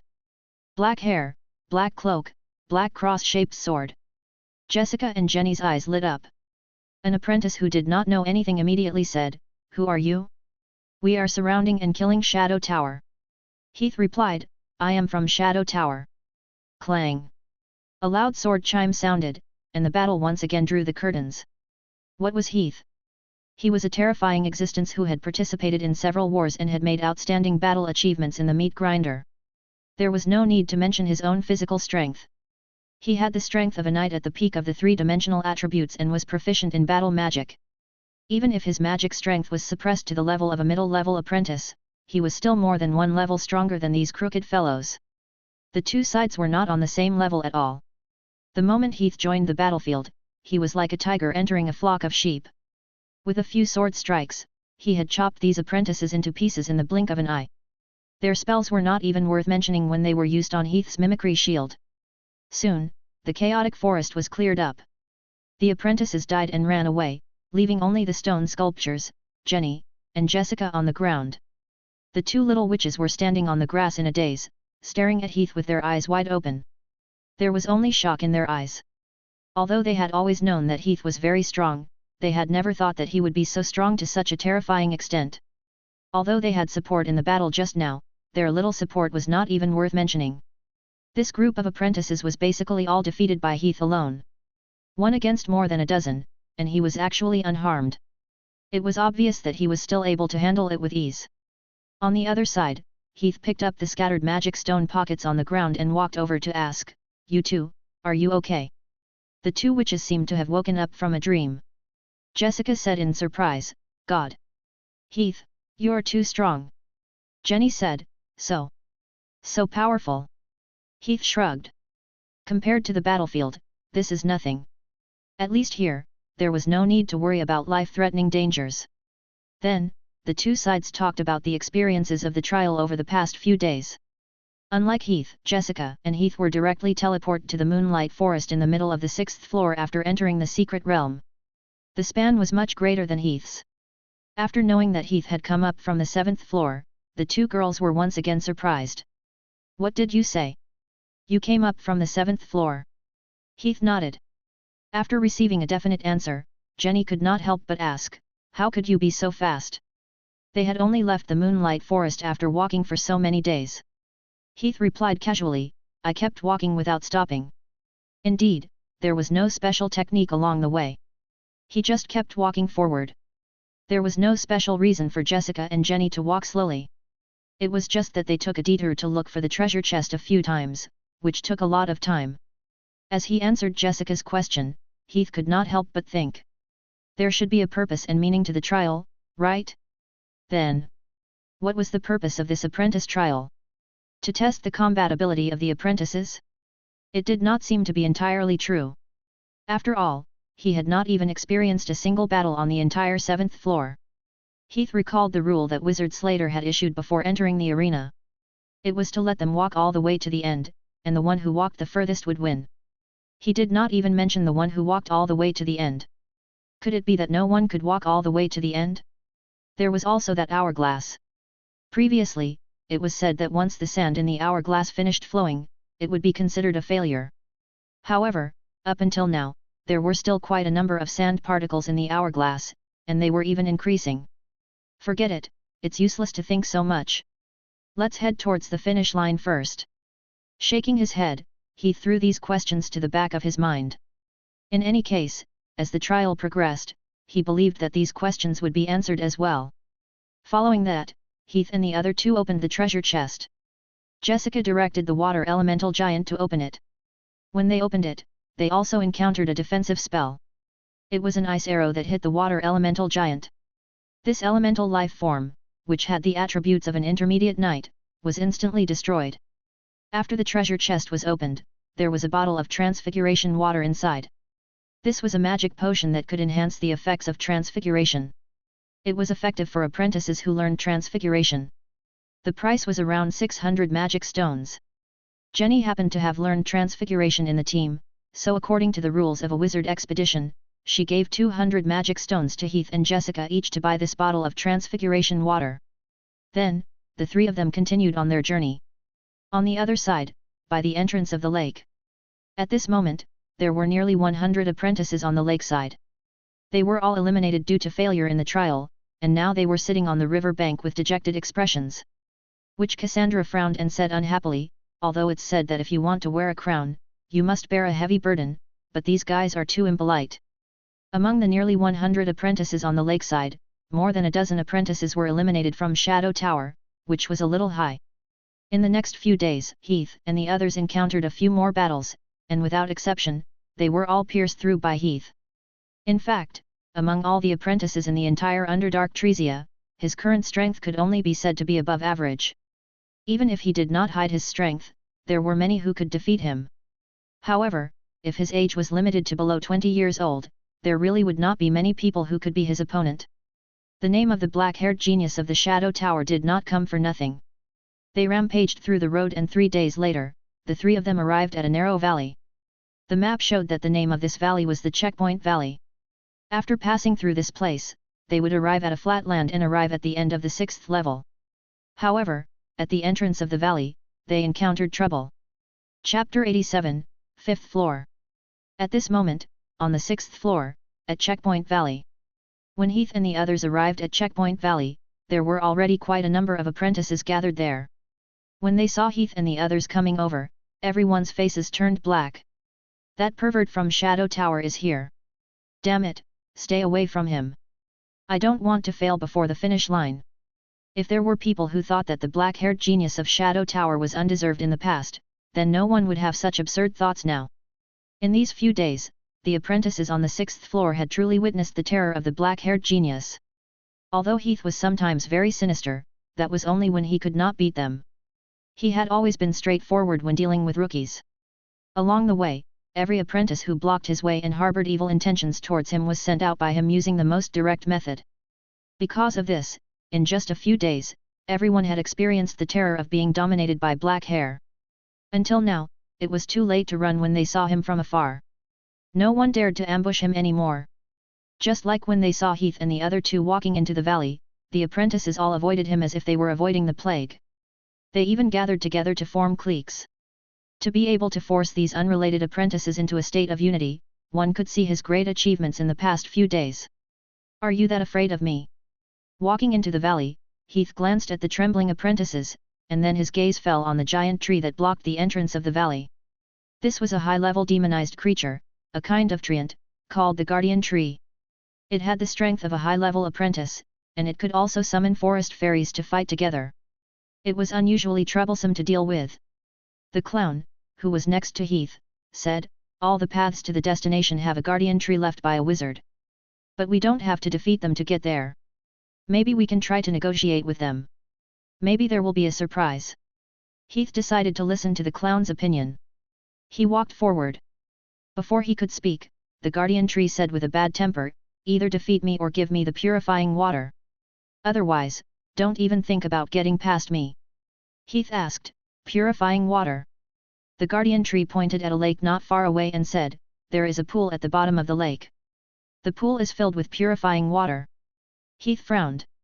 The lake seemed to be more than 100 meters deep. He had never learned any diving-type spells, and he was not even good at swimming. How could he possibly get water from the lake? The clown suggested, "The guards at every checkpoint have different requirements. We can't get through here. Maybe we can try another place." "We can't get through, we can't get through. Let's go, let's go. Let's go, let's try another place. If it doesn't work, we can just go back and dig for the treasure chest. I don't think I can win anyway." The surrounding apprentices began to choose to take a detour. Heath also began to hesitate. Should he take a detour? The nearest route to the final destination would take at least a day. It would take too long. Moreover, could he guarantee that he would be able to meet the requirements of the guards at the next checkpoint? After weighing the pros and cons of each other's strength, Heath placed one hand on the hilt of his sword. The clown shouted, "Yes, do it." He was prepared to use force, but at that moment, Jenny, who was in the team, suddenly said, "Let me give it a try." Heath was stunned. Are you sure? The two of them had been useless along the way, so Heath had directly ignored them. Jenny nodded. I think I can do it. Seeing her confidence, Heath didn't say anything more and put down his hand. Then, Jenny walked to the lakeside and took out a cowhide water bag from her space pocket. She took off her clothes and walked into the lake naked. With every step she took, her body began to twist and transform. Soon, she turned into an inch-long little mermaid. With a splash, she jumped into the lake and swam to the bottom of the lake with her tail flapping. It was a common spell in the wizard world, shape-shifting spell. After waiting for a few minutes, Jenny swam back to the shore. The cowhide water bag was in her mouth. She swam back to the shore, and her body began to expand and grow. Soon, she returned to her human appearance. She raised the cowhide water bag and shook it at Heath and Jessica. I got it. Then, she took out a towel to wipe off the water stains on her body and put on her cloak again. Heath took the leather water bag and passed it to the guardian tree in front of him. The guardian tree opened the cork and drank the water. That's right, it's purifying water. You can pass through. After saying that, the dense branches made a path to the side. Jessica and Jenny were overjoyed. Haha, that's great. Then, the three of them passed through smoothly. Not long after they came out of the valley, the clown beside Heath said happily, Yay, yay, yay. Congratulations, my friend. You passed the test of the 6th level. The winner deserves a reward. Come, let's see how lucky you are. It took out something that looked like a big wheel from somewhere. On it was all kinds of magic tools, such as wizard tools, potions, scrolls, and so on. Then, he turned the wheel and it began to spin. After spinning for more than 10 seconds, the wheel slowly came to a stop. At this time, the pointer pointed to a label. On it was written, Wizard Tool Hound's Nose. The clown said happily, Big surprise, my friend. You drew Hound's Nose. This is a medium-level wizard apprentice's wizard tool. In that case, I'll give you the Hound's Nose. I hope it can help you on your journey. The clown snapped his fingers lightly. With a bang, a cloud of smoke burst out in front of Heath. A small wooden box fell from the smoke and fell to the ground with a thud. Heath picked up the box and took a look. There was something similar to a dog's nose inside. He immediately reached out his spiritual tentacle and inserted it into the box. He left a spiritual imprint on the box and learned how to use it. Then, he thought to himself, extract. Beep, successful extraction. Obtained intermediate apprentice level wizard tool Hound's Nose blueprint. At the same time, 2 banging sounds came from behind. Jessica and Jenny each had a small wooden box in front of their feet. It seemed like both of them had received a reward. Haha, I got 2,000 magic stones. Jenny said happily. I got Thornbind, an intermediate apprentice level spell. Jessica also smiled. Then, the three of them continued on their journey. After passing through Checkpoint Valley, they arrived at a flat land. Moreover, according to the clown's introduction, this area was forbidden for apprentices to fight and kill. Without any danger, the three of them were able to increase their speed once again. Soon, they arrived at the end of the 6th floor. The 5th floor was just a few feet away. Chapter 88, Choice. This was an altar, and a beam of light shot straight into the sky from below. At the same time, an unfamiliar land could be vaguely seen above their heads. The clown pointed at the beam of light and said, that is the path to the 5th level. You can reach the 5th level by standing on the altar. After a pause, it suddenly said, but I suggest you stop your footsteps, my friend. Heath raised his eyebrows. The clown explained, this area is a treasure burial ground. There will be treasures appearing here at any time. Moreover, this place forbids apprentices from killing each other. You don't need to worry about any danger. You just need to do your best to dig out the treasure chest. Wizard tools, potions, spells, magic stones, rare materials, everything. After a pause, Clown continued, and if you go up, the future is uncertain. Heath shook his head. I won't think about stopping. There was nothing to hesitate about. In the past 2 days, they had opened a few treasure chests one after another. Whether it was wizard tools or spells, they were only at the low-level apprentice level. These things were not of much help to him. What he needed now was to win, not to mess around. After saying that, he walked forward. However, after walking for a while, he found that Jessica and Jenny were still standing in the same spot. He turned around. The two of you. The two of them had also received the notification from their respective clowns. Jessica hesitated for a moment and said with a slightly bitter tone, Heath, my clown just gave me a suggestion. It wants me to stay. I've thought about it and decided to accept its suggestion. The trial grounds would become more and more difficult the further they went. However, she was already in danger for the first part of the journey. If she did not run into Heath by chance, she would have already left. Moreover, it was impossible for Heath to follow them all the way, and they did not want to follow Heath all the way. His goal was the finish line. There were several treasure chests appearing in the past 2 days, but they were all rejected by Heath without hesitation because they were quite far away from them. This made her heart ache for quite a while. And if she did not follow Heath and continued walking forward, she really did not have the confidence. Jenny, who was beside him, also nodded. I've also decided to stay. I don't know what will happen ahead. I don't think I have the ability to continue moving forward. If we fail at that time, we might as well quit while we're ahead. We'll dig up some treasures here and bring them back. Seeing that, Heath did not say anything more. He nodded and walked forward. However, when he walked out, he found that the clown did not follow him. The clown said, Friend, I can only accompany you here. You can only rely on yourself for the rest of the journey. All right. Heath did not say anything. He stood in the center of the altar's light beam. A strange magic power inexplicably acted on his body. His body began to slowly rise, leaving the ground and heading toward the land above his head. On the ground, Jessica, Jenny, and the clown all waved at Heath and sent their blessings. You have to work hard, Heath. Go on for our share and walk to the end. We believe that if it were you, you would definitely be able to do it. Good luck, my friend. Heath rose higher and higher, and the people on the ground became smaller and smaller. Soon, they disappeared from his sight. After a few minutes of rising like this, he reached land. Click! It was the sound of boots landing on the ground. Heath raised his head and looked around. This was still a forest. Unlike the birds chirping and flowers on the 7th floor, and also unlike the lush greenery on the 6th floor. The 5th floor was a red forest.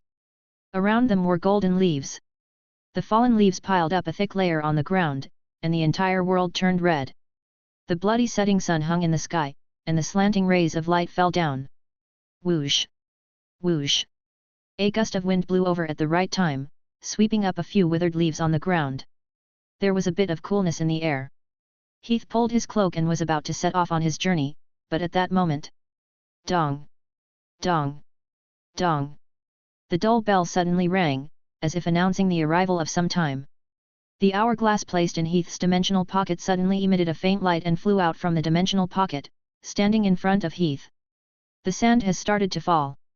He looked at the hourglass and saw that the sand that was growing in the hourglass had stopped and started to slowly flow down. For some reason, a sense of urgency suddenly appeared in Heath's heart. This seems to be only the 5th level.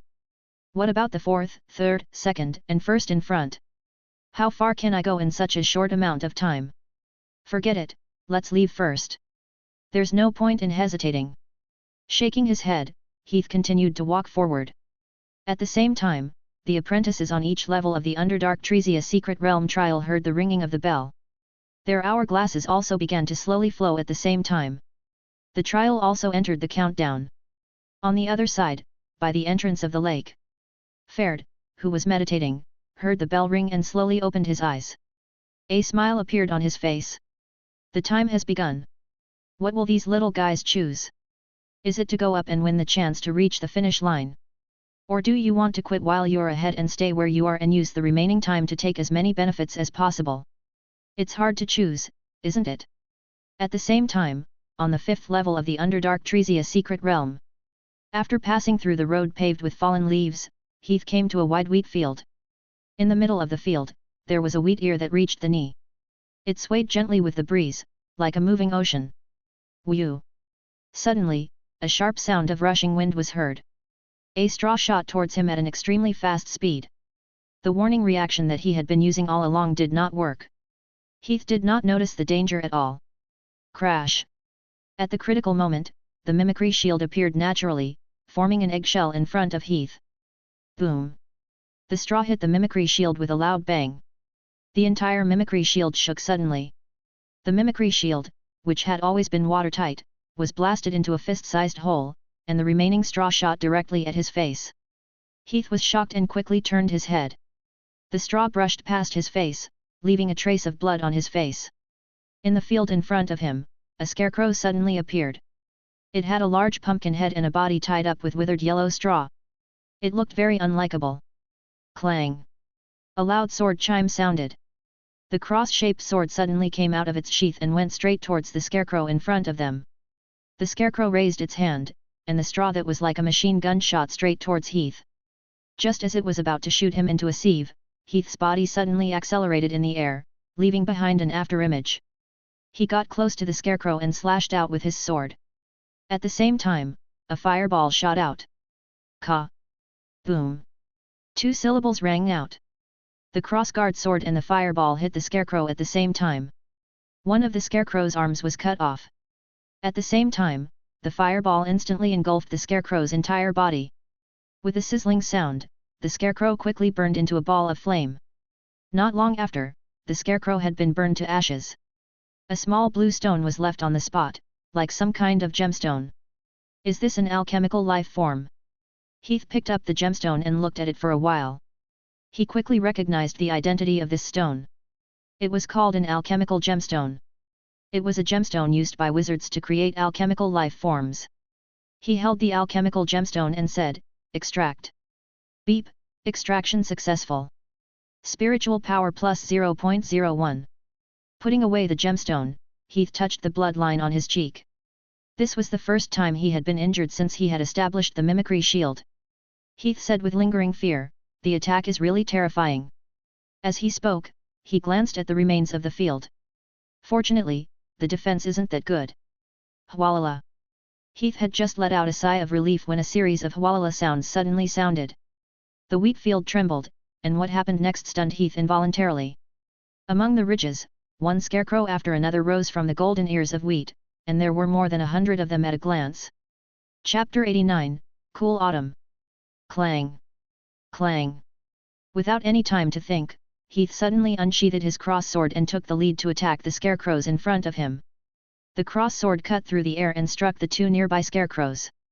With 2 kaka sounds, the 2 scarecrows that had just stood up immediately scattered into a pile of straw. But at the same time, the remaining scarecrows also immediately launched an attack on Heath. Whoosh! Whoosh! Whoosh! Whoosh! The sharp sound of rushing wind could be heard. Nearly 100 scarecrows raised their arms at the same time and shot at the straw. Hundreds of straw sprayed out at the same time and completely interweaved into a net, making it impossible for anyone to dodge. Seeing this, Heath could only hurriedly mobilize his mimicry shield, turning the power of the mimicry shield to its maximum and spreading it out to protect his heart, head, spleen, lungs, and other vital spots. Pu! Pu! Pu! For a moment, only the sound of pu could be heard. As expected, Heath's move was effective. After the mimicry shield was spread out, its defensive power immediately increased by a large chunk, and the flying straws could no longer penetrate through it. However, before he could heave a sigh of relief, waves of intense pain followed. The other legs, arms, shoulders, and others that did not have the protection of the mimicry shield were instantly pierced through by the straws. For a moment, blood flowed like a river. Heath gritted his teeth and endured the pain as he charged into the crowd of straw men. He released fireballs and slashed with his crossguard sword, forcefully withstanding the sky full of scarecrows as he charged forward.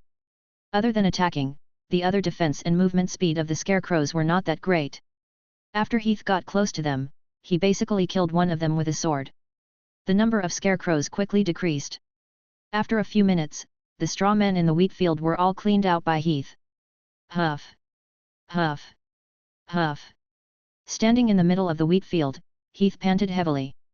At this moment, he looked a little miserable. His whole body was covered with straws. Fresh blood seeped out from the gaps of the straws, dyeing his clothes red. Pfft! Damn it! Spitting out a mouthful of blood, Heath, who had always paid attention to self-cultivation, could not help but swear. Forget it. For the sake of attributes. Thinking about the attributes of the entire secret realm, the displeasure in Heath's heart gradually subsided. He was not the type who could not endure hardship. Otherwise, he would not have settled down in a big city from a small place and successfully bought a car and a house in his previous life. Then, he walked forward and put away the alchemical gems on the ground one by one. These alchemical gems were extremely expensive. A piece like this could be sold for at least 100 magic stones. Of course, he couldn't waste them. 106. 107. 108. 108. After counting the number of alchemical gems, he turned his gaze to the scarecrow. Strictly speaking, alchemy life forms were also a type of wizard tool. However, they were categorized in the side of puppets and were mainly used for the activation of souls and other aspects of knowledge. I wonder if it can be extracted. Most of the alchemy puppets that were mass-produced did not have spiritual imprints. They only operated according to the commands of wizards. As long as there were no spiritual protection measures such as spiritual imprints, theoretically speaking, they should be able to be extracted. He then picked up a well-preserved scarecrow and said, "Extract." Beep, extraction successful. Obtained alchemy puppet scarecrow blueprint. As expected. Heath's heart suddenly relaxed. It could be considered as a compensation for the hard battle. Speaking of which, he had not encountered such an injury since he transmigrated. Then, he raised his right hand and simultaneously chanted a spell. Splash! A large water ball suddenly gathered in the air and quickly rushed towards him, wrapping around the wound on his body. Under the nourishment of this water flow, his wound was actually healing at a speed visible to the naked eye. This was naturally the healing spell Water of Life that was extracted from the Grimm brothers back then. The water element's recovery spell was considered to be one of the more outstanding types of healing spells, while Heath's wounds were mostly just superficial wounds. He recovered in the blink of an eye. Phew! Heath let out a long sigh of relief and finally let go of the unhappiness in his heart. Patter, patter, patter. At this moment, the sound of wings flapping could be heard. In the orange-red sky at dusk, a crow could be vaguely seen flying over and flying straight towards Heath. When it got closer, Heath quickly felt the unique spiritual fluctuation of the illusionary spirit. Soon, the crow circled and landed in front of Heath. Then, as expected, it spoke. It said, "Well done. So far, you are the first to kill all the scarecrows, not like the apprentices who escaped from here." Heath asked, "Who are you?" The crow said, "I am your brother. I will accompany you for the rest of the journey." Well, that was not surprising. Heath asked, "Then what is your role?" "To provide help? Advice?" Crow shook her head. "Neither." After a pause, he continued, "Most of the time, your brother is not very reliable. I am no exception, so my responsibility is to increase the burden on you and drag you down." Heath was stunned. Before he could regain his senses, he saw the crow raise a wing and wave it at him. Immediately, Heath felt an invisible force acting on his body. It was as if there were 100 pounds of weight on his body all of a sudden. Heath frowned and looked at the crow with an unfriendly expression. The crow said calmly, "Don't do anything stupid. If you hurt your brother, you will also be eliminated." As he said that, he flapped his wings. A gust of wind swept up from the ground, carrying sand and dust into the air. A scene appeared in the wind and sand. It was an angry apprentice who killed a crow, and then the apprentice quickly turned into a stone statue. Heath frowned. This was too much. The crow continued, "Next, open your map and listen to me carefully. I will tell you how to pass through this level." Heath put away his crossguard sword and opened the map. The crow said, "This layer is filled with the alchemical lives that the wizards put down. The end point is in the White Castle ahead. Defeat the king there and you will be able to go to the next layer. The treasure chests on the map can be found where the wizards buried the treasures. As long as you are strong enough, you can go and challenge them. But no matter how many treasures you get, you have to defeat the king before you can take them away." After explaining the rules, the crow continued, "So are you going to continue complaining here? Or are you going to walk on your feet and reach the finish line?" There was nothing to say and he continued on their way. Although the gravity was heavy, fortunately, Heath was a high-level knight, so the weight of 100 kilograms was not a huge burden for him. He adjusted himself for a while and quickly adapted to the weight on his body. After passing through this wheat field, the surrounding scenery seemed to return to the forest with thick fallen leaves, a fiery red forest, and a cool breeze. As Heath was walking, he suddenly felt a familiar spiritual wave approaching him quickly. He was about to find a place to hide and observe the situation, but before he could make a move, the crow next to him flapped its wings and a binding spell trapped him on the spot. Although the binding spell was quickly broken by Heath, at the same time, the spiritual fluctuation in front of him had already appeared in his field of vision. It was a young male apprentice who was being chased by a huge wooden lion. When he saw the male apprentice, Heath raised his eyebrows. He finally knew where the sense of familiarity came from. He had brown hair and slightly dark skin. He was the same age as him, Ender. At the same time, Ender saw him. Instantly, an ecstatic look appeared on Ender's face. As he ran, he shouted at Heath, "Oh! My brother, it's so good to see you." For some reason, when Heath heard this word, he suddenly had a bad feeling. As if to test his guess. The crow's eyes suddenly shot out two rays of red light, one hitting Heath and the other hitting Ender. It said, "Fate interweaves, fingers interlocked. If he fails, you fail too. If you want to reach the end, take him with you." Heath was speechless. The next second. Clang! The sound of metal interweaving exploded. Chapter 90, See Through. Heath leaped forward and immediately engaged in a fierce battle with the lion behind Ender. This was also an alchemy life form. Its strength was on par with the previous scarecrow, but its defense was much stronger than the scarecrow. The battle ended very quickly. Ender sat on the ground, panting. "Fortunately, I met you. Oh God! Otherwise, I'd be dead." Heath put away his cross sword and asked with raised eyebrows, "Why are you here?" He had just come up from the 6th floor and met someone he was familiar with. He did not know whether it was a coincidence or some special arrangement. Ender explained, "I have been trapped here for several days." Heath had a general understanding of his situation from Ender. Unlike Heath, he was very lucky. He had come to the 5th floor directly from the day he entered the secret realm. Unfortunately, his strength did not match his luck.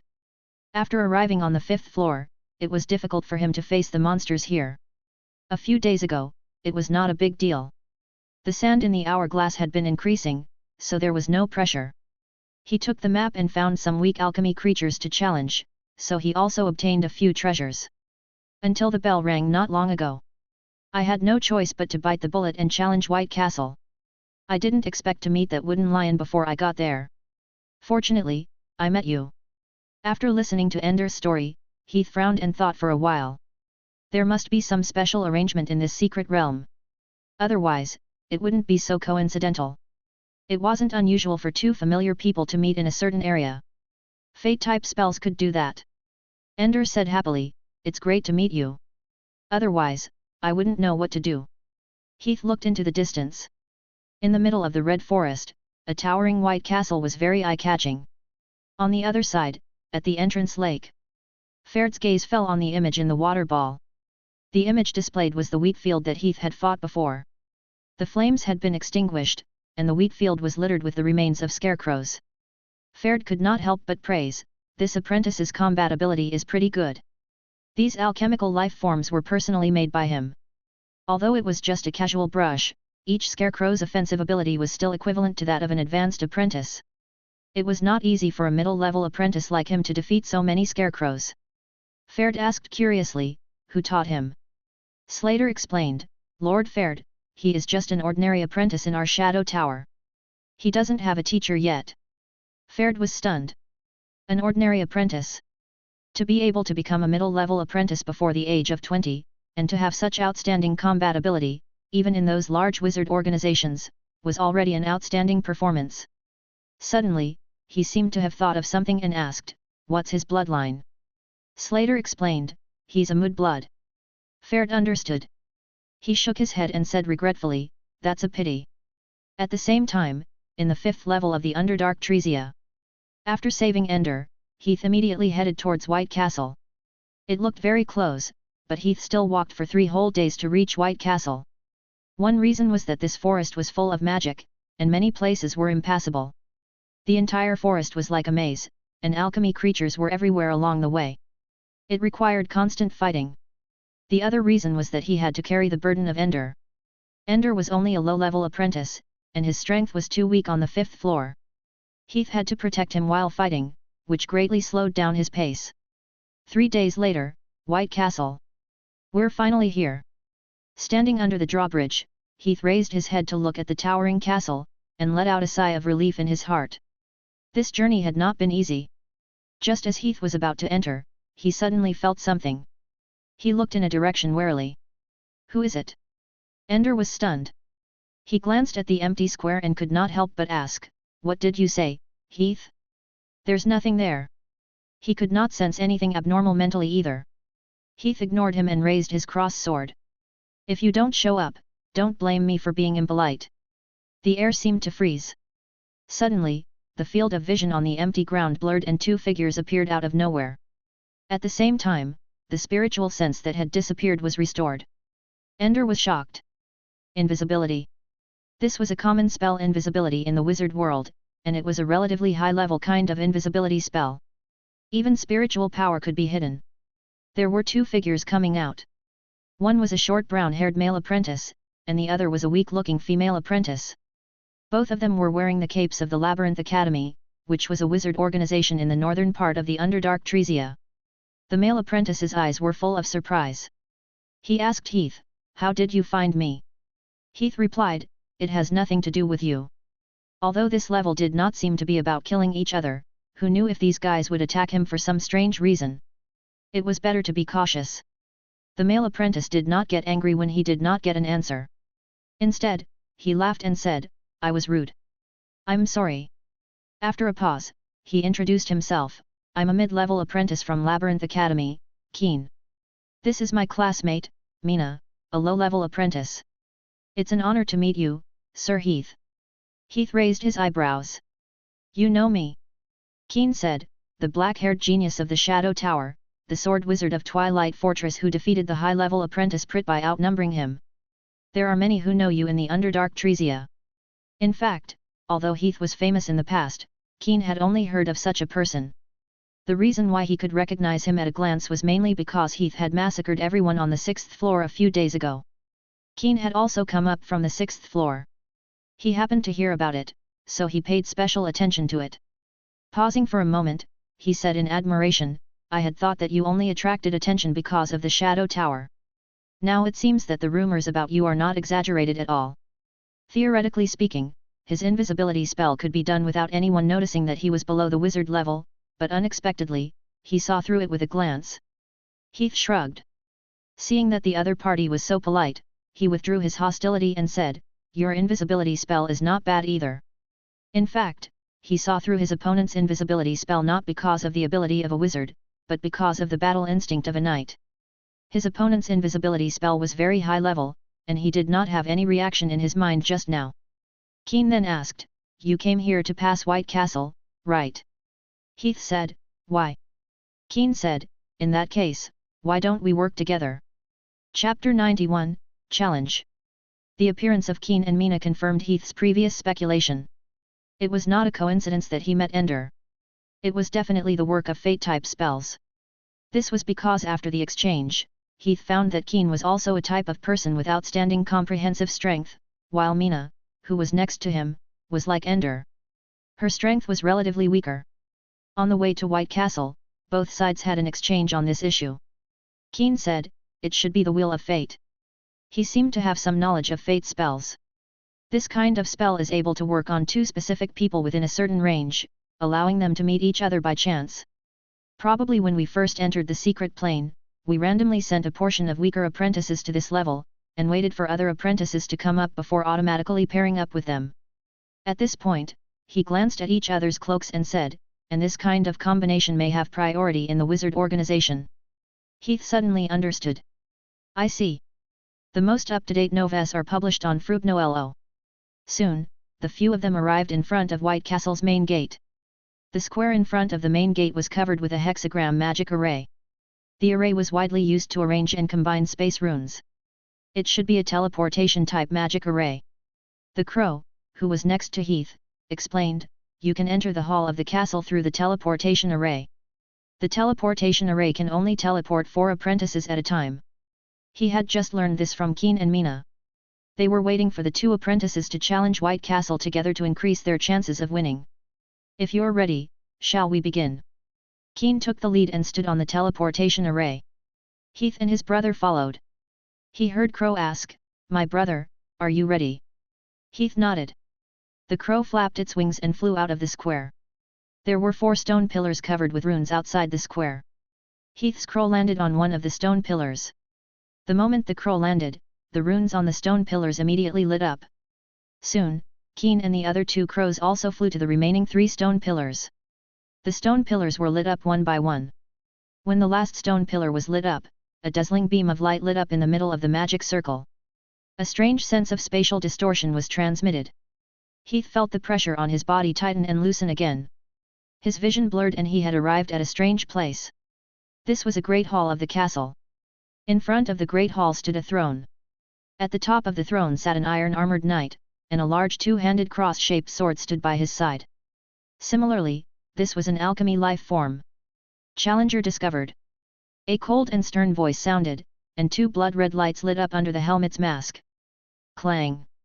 The iron-armored knight pulled out the 2-handed cross-guard sword that had been erected beside him and stood up proudly.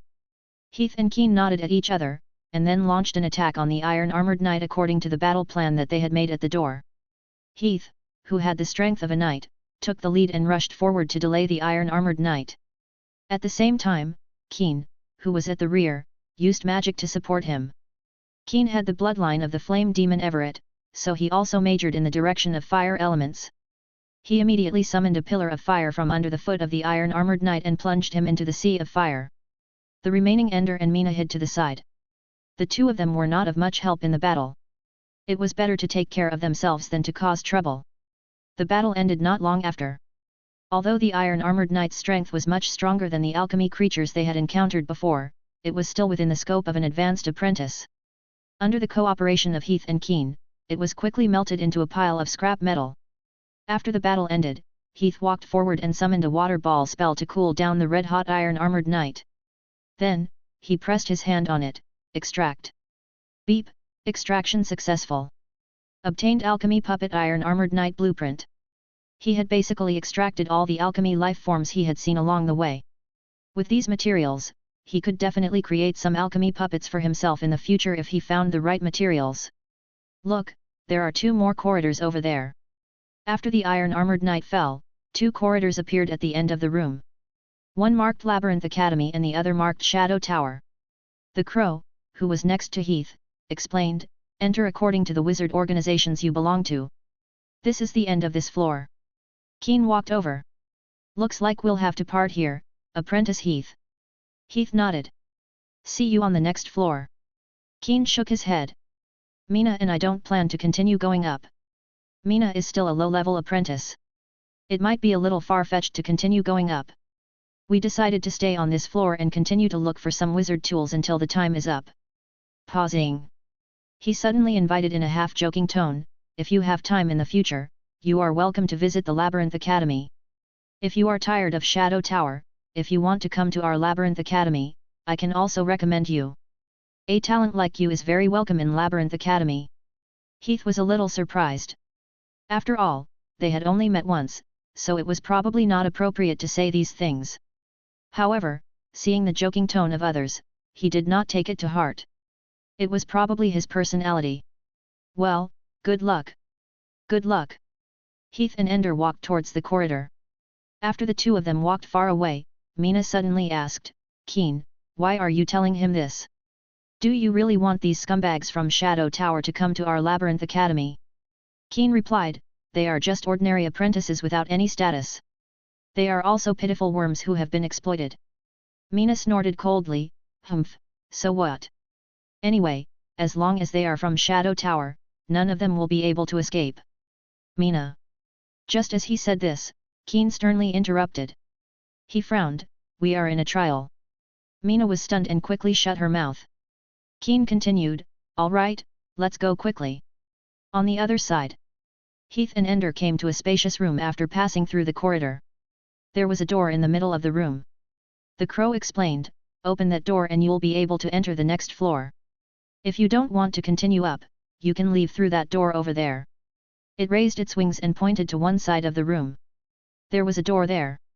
After a pause, the crow raised its wings and waved them on the ground. A few small black stones appeared on the ground. They looked similar to magic stones, but the color was darker.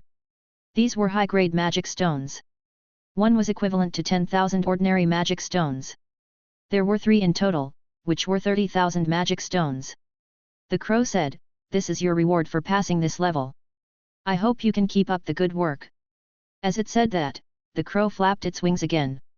A gentle breeze swept towards Heath. The gravitational force that had been acting on his body suddenly lightened. The crow said, "The annoying brother is finally going to leave you. So, no matter what happened in the past, I wish you good luck when you leave." After saying that, it flapped its wings and flew away. "Oh! Damn it, why do you have 3 magic stones, but I only have 1? This is too unfair." Ender complained. He also received magic stones, but the crow only gave him 1. Heath asked, "Do you still want to continue moving forward?" Ender stopped and said, "No, I don't want to go. I don't have your ability, so it's useless to go. Good luck, my brother." Seeing that Heath did not say anything, he walked forward and pushed open the door. His vision blurred, and Heath once again came to an unfamiliar place. This was also a forest. In fact, since the trial had begun, Heath had most likely already seen the pattern of this secret realm. Before entering the door, he had already guessed what the scene behind the door was. Yes, this was also a forest, a silver forest. What he saw was a vast expanse of whiteness. Beneath his feet was a thick snowy ground. There were a few pine trees on the snowy ground, and white snow hung on them. Hoo-hoo! A cold whistling sound rang out. The cold wind that was like a knife blew over, and the entire world was filled with a chill that penetrated through one's heart. Chapter 92, Cold Winter. He had finally reached the 4th floor. The first thing Heath felt was, so cold. After all, he was already a peak-level knight, and his attributes had already reached 20. However, he could still feel the bone-piercing chill in the cold wind. From this, it could be seen that the temperature here had already dropped to a certain degree. "I don't know what level of spell it is, even a rank 2 wizard wouldn't be able to reduce the temperature in all sorts of areas." Thinking in a random way, Heath opened the map to take a look, and then began the journey again. After walking for a while, Heath suddenly found a problem. There seemed to be no illusionary spirits left behind by wizards on this level. Without illusionary spirits, there was no one to explain the rules to him. Then what should he pay attention to on this level? What were the difficulties? It seemed that these were all unknown. Let's continue walking first. After thinking for a while, Heath did not bother about this thing and continued walking towards the destination. Other than the fact that there were no illusionary spirits, Heath also noticed that the number of apprentices on this level seemed to have decreased. After walking for a day, he actually did not encounter any apprentices. He only encountered some demonized beasts along the way that were not high-level attacks. They were all easily dealt with and their attributes were extracted by him. There were no fights between apprentices, nor were there any obstacles like the previous level. There seemed to be nothing to be afraid of on this level. Was that really the case? Just as Heath made this guess, a snowstorm suddenly swept over. The temperature was already low enough, and the surrounding environment of the snowstorm was extremely harsh. Even with Heath's physique, he was shivering from the cold. The snowstorm lasted for 3 days. When the snowstorm ended, Heath heaved a sigh of relief. He did not expect to encounter another avalanche. The snow from the high mountains was like a tide that covered the sky. Heath jumped onto a big tree in time to avoid the avalanche. When the avalanche ended, the snow that was knee-high increased to waist-high, making it harder for people to move. Just as the avalanche ended, it suddenly started to rain. The rain at such a low temperature was actually more terrifying than the snowstorm. When it fell on people, it was like a knife cutting through them, making them feel extremely painful. In the next few days, the weather here continued this cycle.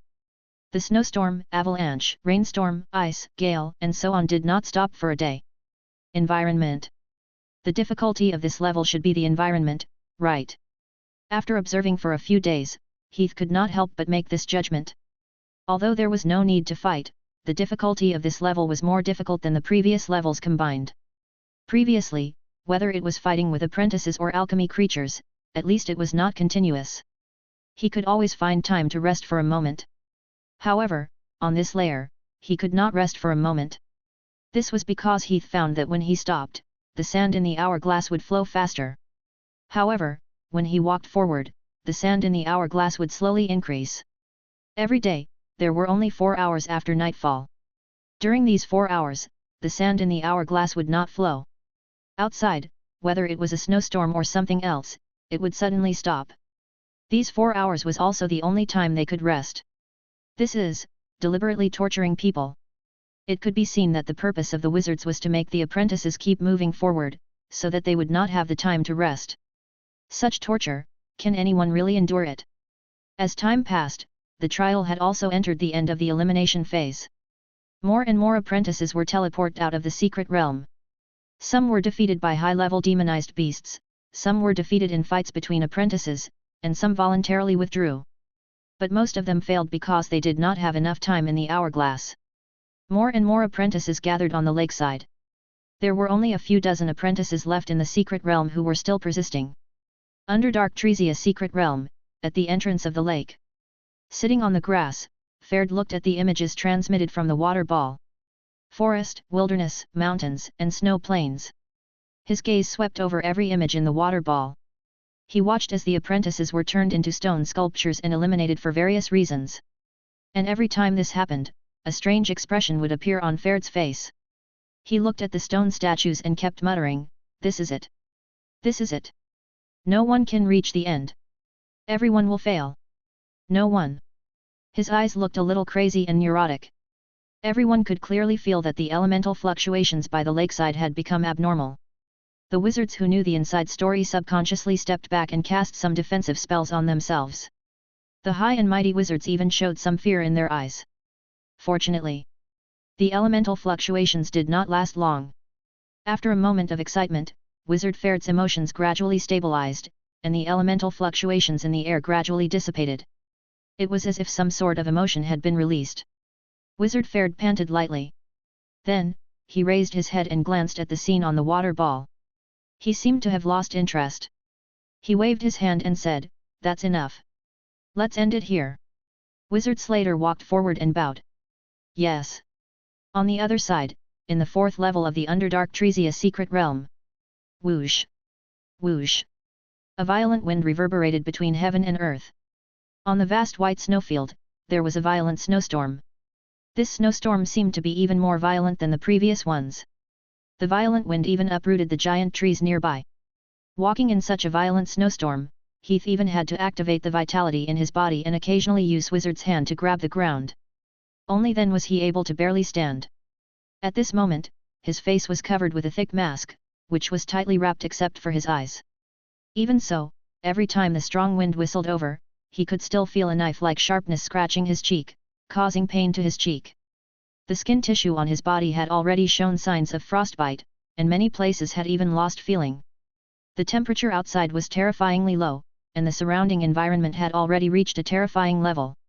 Even so, Heath still persisted. The determination in his eyes had never changed. He was a person who would not make a decision easily. Once he made a decision, then he would put in 120% of his energy to fight and work hard. Since he had already decided to walk to the end, then it was impossible for him to retreat. No matter what dangers, difficulties, and hardships he encountered in the road ahead, unless he fell down, he would absolutely not admit defeat. This bit of wind and snow was nothing. Heath's fighting spirit was high. However, at this moment, a heavy bell chime suddenly sounded in the secret plane. Dong! Dong! Dong! Before Heath could regain his senses, he heard Wizard Slater's voice. It was only a simple sentence, but it caught Heath off guard. The apprentice trial has ended. Apprentices in the secret plane, please leave the secret plane immediately. Heath was stunned. What was going on? Why did it end all of a sudden? Chapter 93, Shocking Change. His vision blurred. By the time he regained his vision, Heath had already returned to the lakeside outside the entrance of the Underdark Treesia secret realm. With a belly full of doubts, he immediately looked in the direction of the wizards. The old man who made the wizards respect him had disappeared. There were only a few wizards gathered on the grassland over there, chatting and laughing. The trial seems to have ended. Heath looked around and found that the lakeside was full of apprentices. The number of apprentices was almost the same as before. Apparently, they had all come out. Heath! Someone shouted in the distance. Heath turned around and saw Jessica, Ender, and a few other apprentices walking toward him. He walked up and asked, "What happened? Jessica, why did the trial suddenly end?" Jessica shook her head and said, "I don't know. But it might have something to do with Lord Ferd.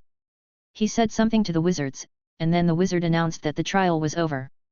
Heath frowned and thought, "Isn't this too sudden?"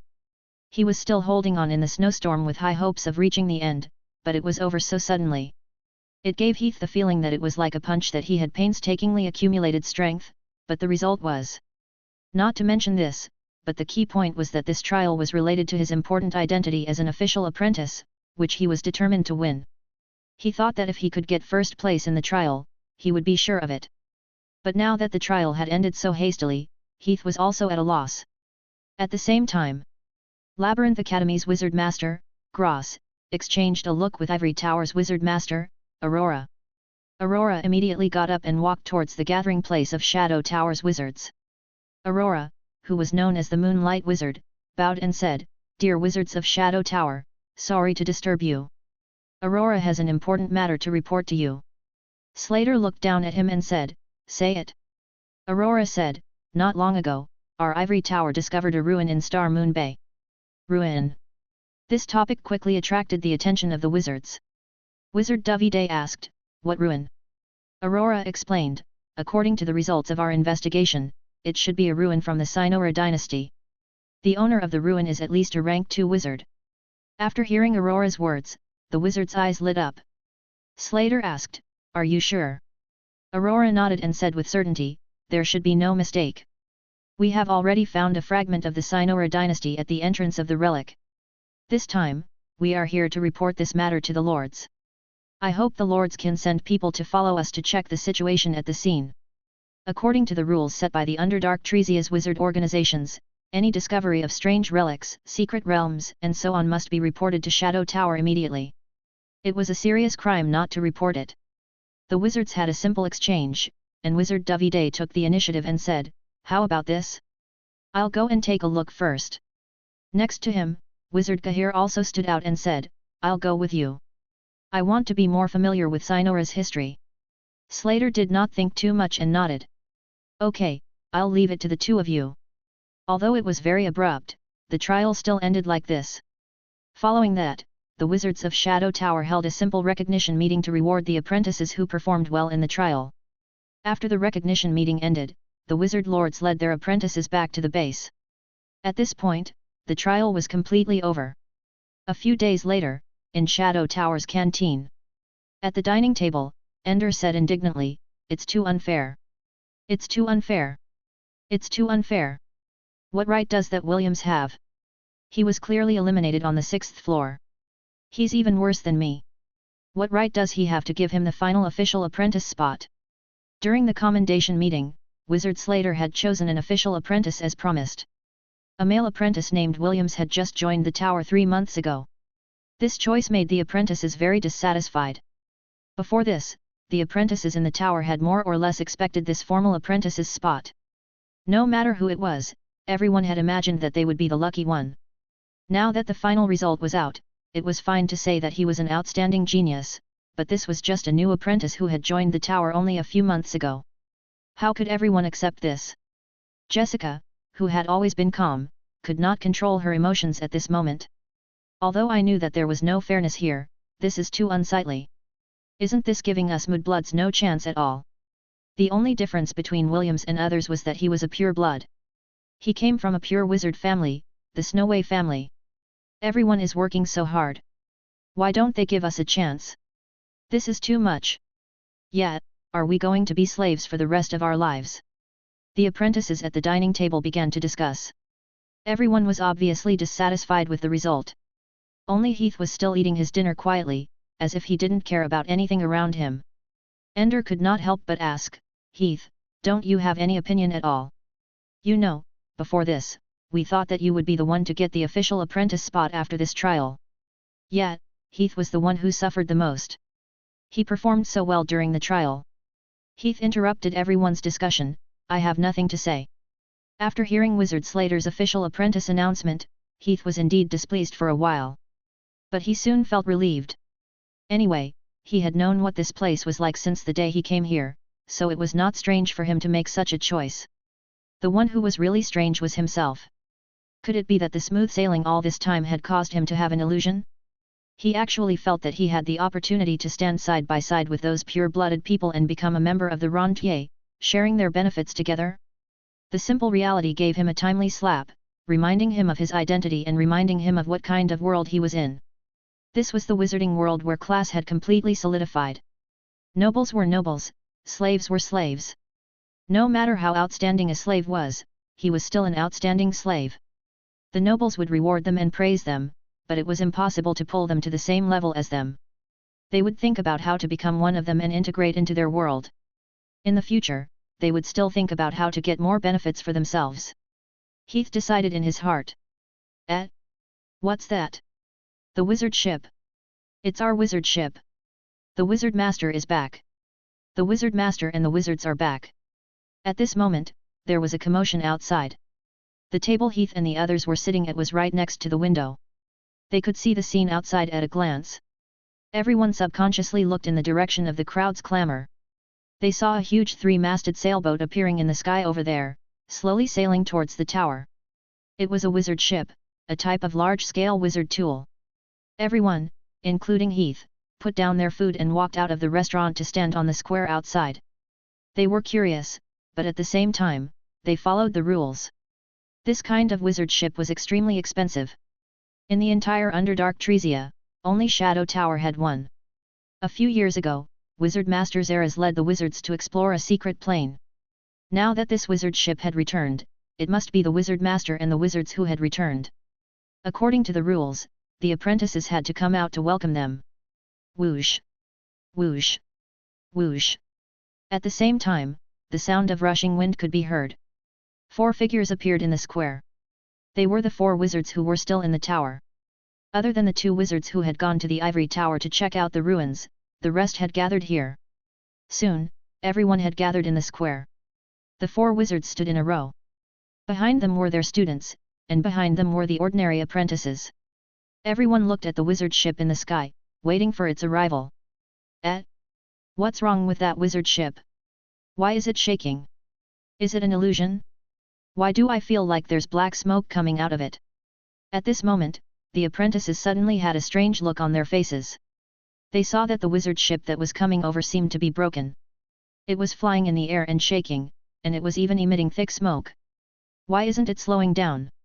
Is it going to crash into us? It's going to crash into us. Oh my god, everyone, get out of the way. The wizard ship rushed straight towards the main tower. It did not slow down at all, as if it was going to crash into the tower. Wizard Slater quickly took out his short magic wand and chanted an incantation in the air. The short magic wand released a grey-black beam of light that hit the wizard ship, and the speed of the wizard ship gradually slowed down. Finally, not far from the main tower, the ship staggered and fell to the ground. Rumble! A loud sound was heard, and a thick cloud of smoke rose from the ground. The huge wizard ship tilted and fell to the ground. Before everyone could regain their senses, a figure covered in blood stood up from the wizard ship. The figure opened his mouth and said a short sentence. It seemed to have used a sound amplification spell. Although it was far away, the voice still clearly reached the ears of everyone present. He said, "Something. Something happened.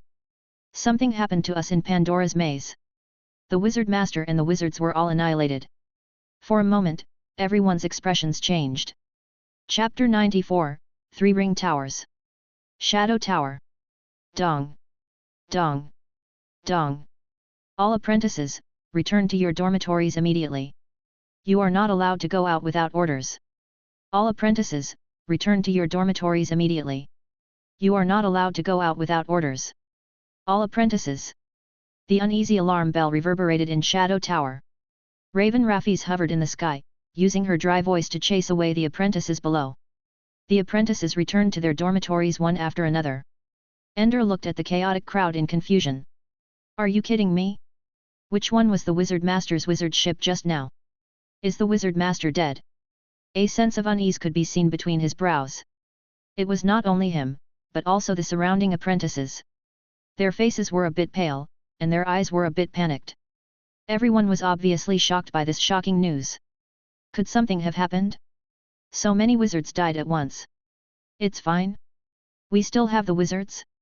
Even if there are only 6 wizards left, we are still the strongest in the Underdark Tresia. And with the 3 ring towers around, we won't let anything easily happen here. Yet, we have to trust the wizards. They will definitely be able to handle everything. The apprentices comforted each other and left one after another. Heath also went to his dorm. Before he left, he turned his head and glanced at the wizard ship that was lying in the middle of the square. At this time, the green goblins were moving the broken bodies down from the ship. The top floor of the Shadow Tower had died just like that? Heath frowned, and there was a hint of uneasiness in his eyes. The Shadow Tower had been domineering for so long, and there were many enemies. Even a fool would know that the future would not be stable if such a big thing happened all of a sudden. Although a skinny camel was bigger than a horse, and the 6 existing wizards were still the dominant force in the Underdark Tresia, they could no longer reach the unchallengeable height of the past. The 3 ring towers won't just sit by and do nothing, right? The 3 ring towers was a large wizard organization on the west coast. They could be considered the Shadow Tower's backer. It was hard to say what he thought of this organization, but at this critical moment, Heath really didn't want anything to happen to the Shadow Tower. But I can't count on the tower alone. I'd better prepare for the worst. Walking into the dormitory, Heath took out Black Dragon and gently wiped it. On the other side, on the top floor of the Shadow Tower, in the Wizard Master's meeting hall. In the cold hall, white candles were sizzling and burning. The flickering candlelight lit up the gloomy faces of the wizards. At this moment, 3 wizards were gathered in the hall. Their gazes were all fixed on a room on the left side of the hall, as if they were waiting for something. That was the communication room. The 1,000 miles mirror inside could communicate with 1,000 miles away through time and space. At this moment, Wizard Edith was communicating with the 3 ring towers in the room. After a while, the closed door of the communication room opened. Wizard Edith walked out from inside. Wizard Blair quickly went up to him. "How is it, Edith? What's the reply from the 3 ring towers?" Edith frowned. "They told us to handle it ourselves." The wizards were all shocked. Wizard Blair said in surprise, "Are you sure that's what the 3 ring towers said? Are they crazy?" No one could answer his question. Wizard Blair cursed, "Those bastards who only know how to rob money." Which Cassandra continued, "It's meaningless to complain about this now. Think about how we should handle it now, wizards." Everyone fell silent and could not make up their minds. Which Cassandra frowned. "Since no one has any suggestions, let me talk about it first." After a pause, she said clearly, "I suggest that we call back Davide and Gahir first. Now that such a big thing has happened, with more people and helpers, it's not safe for the 2 of them to be alone outside. Slater will temporarily take over the position of Wizard Master. The Shadow Tower cannot be without a master for a day, and the Underdark Tresia cannot be without a ruler." Everyone nodded. The Underdark Tresia relied on strength to speak, and Slater was the strongest wizard among them. Wizard Edith asked, "Aren't we going to seal off the news first?" Cassandra shook her head. "Such important news can't be sealed off. Let's convene the Council of Darkness and call the others over to have a talk. Let's give away some of the benefits that we should give away." Slater frowned. "There's no need for that, right?" Cassandra shook her head. "At a time like this, nothing is more important than maintaining order. There are so many resource areas, and only the 6 of us can't defend them." Slater thought for a moment and nodded in agreement with which Cassandra's words. Cassandra continued, "Also." Just as she said this, a thunderous voice suddenly exploded above the entire Shadow Tower. "The vermin of the Underdark Tresia, get out immediately." Immediately after, more voices sounded. "Ha ha ha! Come out! Come out! Demons of the Shadow Tower, it's time for you to die. You're dead! You're dead!" Waves of laughter, banter, sarcasm, and strange words suddenly sounded. Every wizard felt a dozen or so auras that were not weaker than theirs suddenly appeared. The expressions of several wizards changed. They exchanged looks and immediately turned into black smoke and rushed out of the window, arriving at the square in front of the tower. At this moment, the Shadow Tower, which had just quieted down, was once again bustling with noise. In the sky, several wizards were riding brooms and circling around, occasionally throwing fireballs and meteors in the direction of the Shadow Tower. The demonized dark clouds hovering above the Shadow Tower had been fully activated. The rolling dark clouds expanded to the extreme and covered the entire sky, blocking all the spells coming from the outside. Slade raised his eyebrows and looked at the high sky. Carlos. At this moment, there was a white-bearded old man in the sky. It was the wizard master of the Red Devil's blood, Carlos, who had been defeated by Slater. Rib. A soft sound was heard. A pair of black wings suddenly spread out from Wizard Slater's back. He flapped his wings and flew into the sky. He looked coldly at the wizards in front of him. "You dirty fleas, are you tired of living? You even dare to offend the Shadow Tower." An old witch riding on a broom laughed loudly. "Ha ha ha! Slater, stop showing off here. Do you think we don't know what happened in Pandora's maze?" Slater said disdainfully, "So what if you know? So what if you don't know?" A skinny camel was bigger than a horse. Although they were all wizards, the comprehensive strength of Shadow Tower was much stronger than theirs. In addition, the demonized Dark Cloud was comparable to a rank 2 wizard. These 10 or so wizards were no match for them. "Today, I'll let you clowns know the price of offending the Shadow Tower." He snorted coldly, then took out a short staff and shot a beam of light at the dark clouds above him. Immediately, the demonized dark clouds began to boil.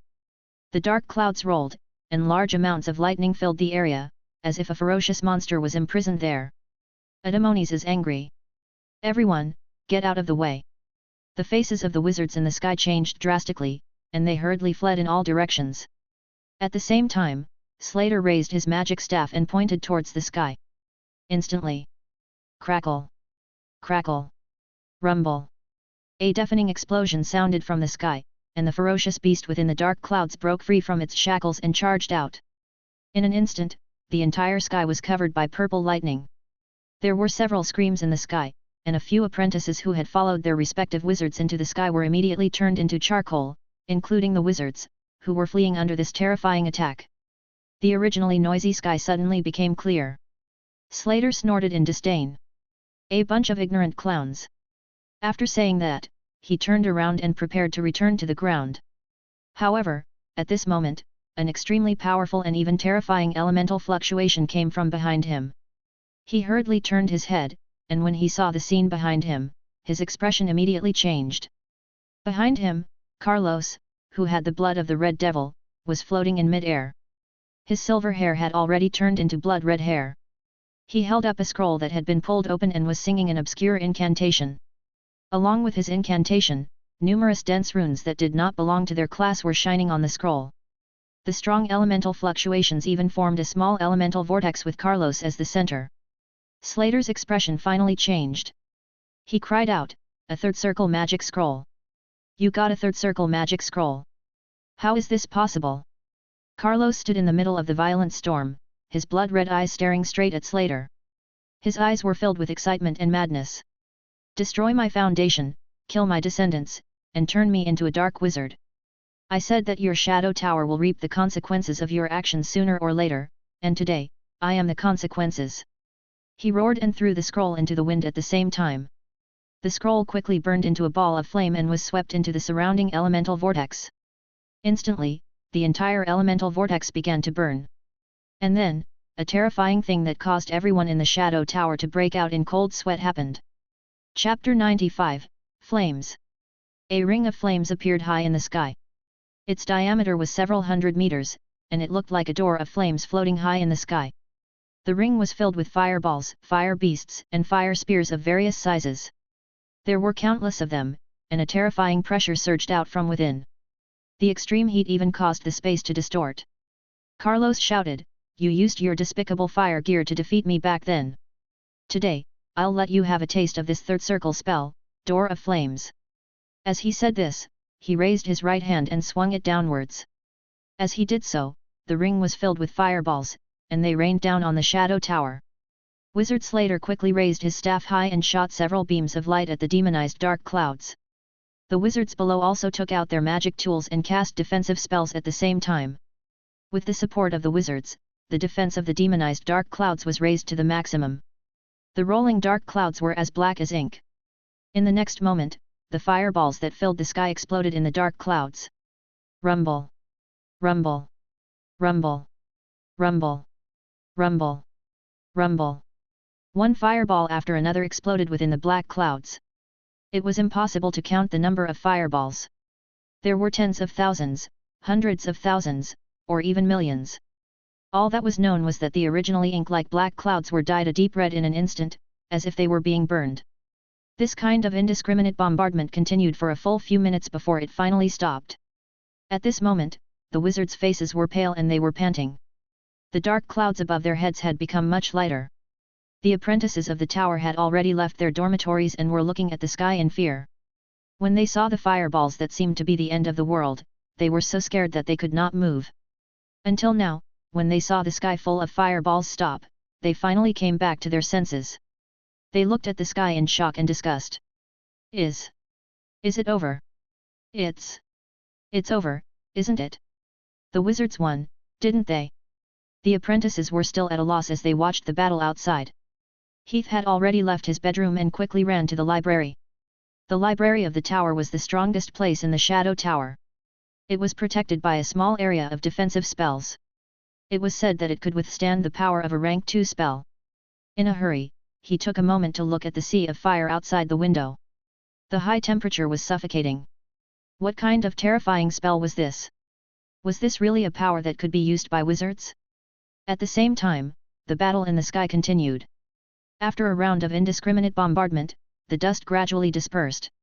However, what happened next caused the faces of the wizards present and the apprentices below to turn extremely pale. The large ring of flames was still burning, and there was not even the slightest sign of weakening. Carlos sneered, as expected of the ruler of the Underdark Trezia. You can even resist a third circle spell. You deserve a reward.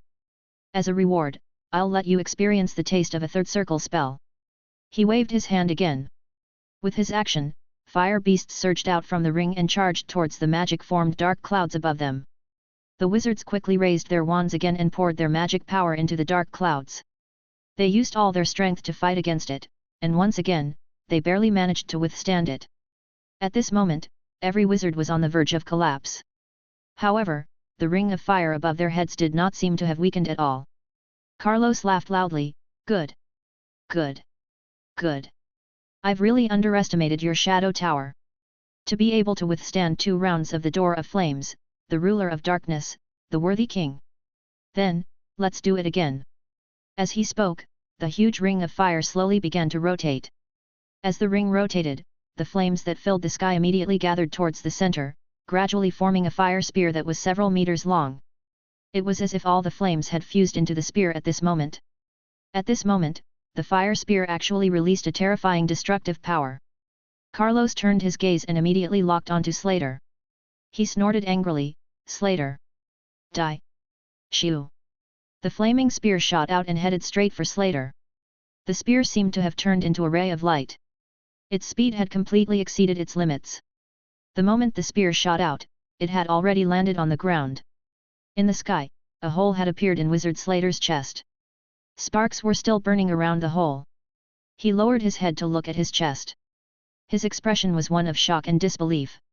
Immediately after, his face contorted. He raised his head and let out a painful roar, ah! In the next second, his entire body exploded into a ball of flames. Within the flames, a ball of black gas gushed out and rapidly flew in a certain direction. Carlos roared in anger, Slater! You can't escape! After saying that, he chased after the black gas. At the same time, the ring of flames in the sky began to rotate once again. The spells within surged out like a flood, covering the sky and the earth as they struck towards the Shadow Tower. The continuous attacks had long reached the limit of what the demonized dark clouds could withstand. Under this wave of attacks, a mournful cry came from the dark clouds, and the rolling dark clouds dissipated to the side. At this moment, the dark clouds that had occupied the top of their heads dissipated, and the shadows that had shrouded the land for hundreds of years finally dispersed. After hundreds of years, the dazzling sunlight once again fell on the towering tower. Unfortunately, no one had the leisure to enjoy the beautiful scenery at this moment, because along with the sunlight came the overwhelming flames. At the same time, the flaming spear that had pierced through Wizard Slater also exploded at this moment. The flames inside actually spread in all directions like water entering, and the entire Shadowland turned into a sea of fire. The fire attack in the sky also arrived at this moment. Rumble. A deafening rumble exploded. Fireballs, fire beasts, and fire fur all struck the black tower one after another, exploding into balls of sparks. The tower shook continuously, and the defensive spell covering the surface was also broken one after another. The tower that had lost the protection of the defensive spell was instantly blasted into holes one after another, accompanied by a loud rumble. This tower that had stood in the Underdark Treesia for hundreds of years. The symbol of the ruler of the land of darkness. It collapsed with a bang. Time seemed to have frozen at this moment. After a while. Dong! Dong! Two round things ran down from the sky and landed on the ground. They were two human heads. They were Wizard Davide and Wizard Gahir, who were heading to explore the Ivory Tower ruins. In the next second, a thunderous voice exploded from the Shadow Land. Shadow Tower, either die or surrender. Shadow Tower, either die or surrender. Chapter 96, Gone. The flames soon passed. At this moment, Shadowland had completely changed its appearance. On the devastated land, balls of flames were burning everywhere. The houses outside Shadow Tower had all been burned. Everywhere one saw was scorched earth. The tower, which was the symbol of the Shadow Tower, had collapsed with a loud bang. Only a small part of it remained standing. All kinds of broken bricks and tiles were scattered on the ground. Cries and screams could be heard constantly. The dusty apprentices ran back and forth on the scorched earth, either crying loudly or running in a panic. Charred bodies were scattered all over the place, and there were countless apprentices who were burned in large areas. The Shadowland no longer had the imposing manner of the past, as if it was hell. Shadow Tower, Library. At this moment, only a small part of the original library was left with broken walls. The broken bricks and tiles piled up to the height of a small hill. Crash! At this moment, the broken stones scattered to the side, revealing the scene below. Below was a layer of mercury-like material, blocking the broken stones. Below the mercury, there were more than 10 Shadow Tower apprentices, both male and female. Everyone squeezed together, and their faces were still in shock. This is Shadow Tower. Oh my god! What happened? Are we still alive? Everyone was obviously shocked by the hellish scene before them. They could not believe that this was where they usually lived. Heath, who was sandwiched in the middle of the crowd, was also shocked at this moment. Such destructive power. I'm afraid it has the power of a small nuclear weapon. The tragic scene reminded him of the Lebanese explosion he had seen on television on Blue Star. The damage caused by the spell just now was no less than that. Look, it's Witch Cassandra. The witch has made her move. At this moment, Cassandra, who was in the ruins, suddenly stood up. She raised the magic wand in her hand and pointed it at the sky. A beam of light shot into the sky from the bottom up and then scattered in all directions in the shape of an umbrella. A large hexagram magic array suddenly appeared in the Shadowland. A layer of transparent film, which looked like an eggshell, formed on the outside and wrapped the tower. Dong! Dong! Dong! Heavy footsteps sounded. The earth shook. The stone statues around the Shadowland all came to life at this moment. Like soldiers rushing to the front line, they walked out one by one. The Shadow Tower had dominated the Shadowland for so many years. Of course, it had more than one demonized dark cloud and a few wizards. Although they were caught off guard by the Third Circle spell and suffered heavy losses, many defensive facilities were still preserved. At this moment, they were activated one after another. After activating all the defensive measures that could be activated, Witch Cassandra shot a large water ball into the sky. The water ball rose into the air and exploded. Immediately after, rain began to fall from the inside of the membrane. Splash! The rain obviously had healing effects. When it fell on the bodies of the apprentices, it quickly extinguished the flames on their bodies, and the burns began to gradually heal. But after doing all this, Witch Cassandra seemed to have used all her strength, and her body swayed as she fell to the side. A female apprentice quickly helped her to the side to rest. Then, Wizard Edith's voice sounded. All apprentices, gather at the square immediately. All apprentices, gather at the square immediately. At the same time, outside the Shadow Tower. In a forest outside the Shadowland, more than a dozen wizards and hundreds of apprentices had gathered here. In front of them was a transparent membrane that was gradually closing. Seeing the Shadow Tower's defensive spells closing bit by bit, the wizards did not launch an attack. Instead, they were arguing non-stop. The Wizard Master of Ivory Tower, Aurora, said unhappily, "Why are we still here? Isn't this the best time to launch an attack? The demonized dark cloud of Shadow Tower has been killed, and Slater has been beaten up by that madman, Carlos. Now is the time when Shadow Tower is at its weakest. Shouldn't we attack? Wizard Swalen of Sage Cottage said, so much to say, but you, Aurora, are going to take the lead and attack. Aurora said angrily, I specialize in large-scale spells. I'm not good at charging into enemy lines. Do you want me to go in and die? The Master of Labyrinth Academy, Patrick, said, you're afraid of death. Should we be sacrificed just because of you? Who here has the confidence to block crazy Cassandra's great dissociation spell? All right. The Master of Star Mark Tower, Eric, stopped everyone from arguing. He said, the chief evil, Slater, has been eliminated. The remaining few are not a big problem. As long as Shadow Tower is willing to surrender the ruler's scepter, there's no need for us to fight them to the death. Without the scepter and resources, the Shadow Tower is just a third-rate wizard organization. Wizard Eric's words were echoed by everyone. I agree with Eric's opinion. No matter what, it's still a wizard organization in the Underdark. There's no need to force them into a dead end. I don't want to be the one who retaliates when that crazy woman is on the verge of death. In the midst of everyone's discussion, the defensive spell was completely closed. It was no longer that easy to break in. Aurora let out a long sigh and said indignantly, a bunch of idiots. Even mortals are more intelligent than you. Shadow Tower, Square. In the messy square, nearly 1,000 apprentices had gathered. Although the third circle spells were powerful, the main attack points were concentrated on the main tower. The area outside the main tower was not too strong.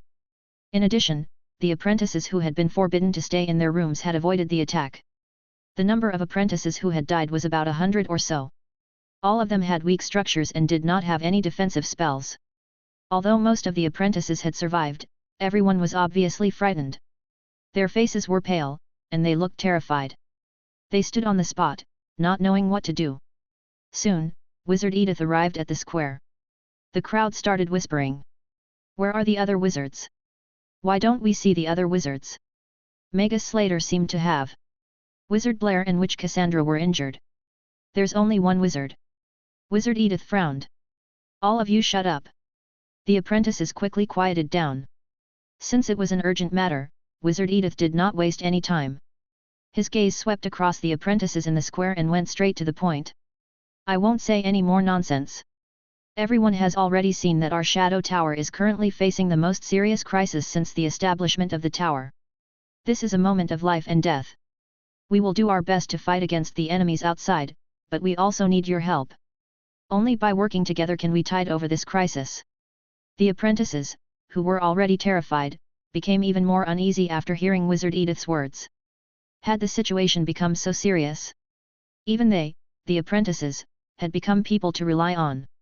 Seeing that everyone was not in a good mood, Wizard Edith continued, how about this, Wizard Edith, guarantee that we will expand the quota of 30 official apprentices. As long as you fight bravely, you will have the chance to become an official apprentice. We won't ask about identity, won't ask about bloodline. Under the heavy rewards, there would definitely be brave men. After hearing what Wizard Edith said, the morale of the apprentices finally rose a little. Many apprentices even had excited lights in their eyes. Edith shouted, for the Shadow Tower, fight to the end. For the Shadow Tower, fight to the end. For the Shadow Tower, fight to the end. Under the lead of some apprentices, the apprentices in the square also started shouting slogans. At the same time, Heath, who was in the crowd, frowned in his heart. He was not interested in Wizard Edith's words at all. In addition to the fact that he was not an official apprentice of Shadow Tower, even if he was now an official apprentice, he would not risk his life to fight for Shadow Tower. In his eyes, there was only one ideology in the world that was worth fighting for. Everything else was nonsense. I should take advantage of the chaos to fight my way out. He silently decided in his heart. However, at this moment, it's over. An old female voice rang out. It was Witch Cassandra. On one side of the square, Witch Cassandra was slowly walking over with the support of a female apprentice. She looked very weak. Her face was pale and she was trembling, which made people suspect that she might collapse at any moment. She came to the front of the square and glanced at the apprentices. Then, she retracted her gaze and shook her head. Suddenly, she said shockingly, surrender. The apprentices were shocked. Wizard Edith was also shocked. He frowned. Cassandra, what are you talking about? Are you crazy? We are the Shadow Tower, the ruler of the Underdark Tresia, the king of this land.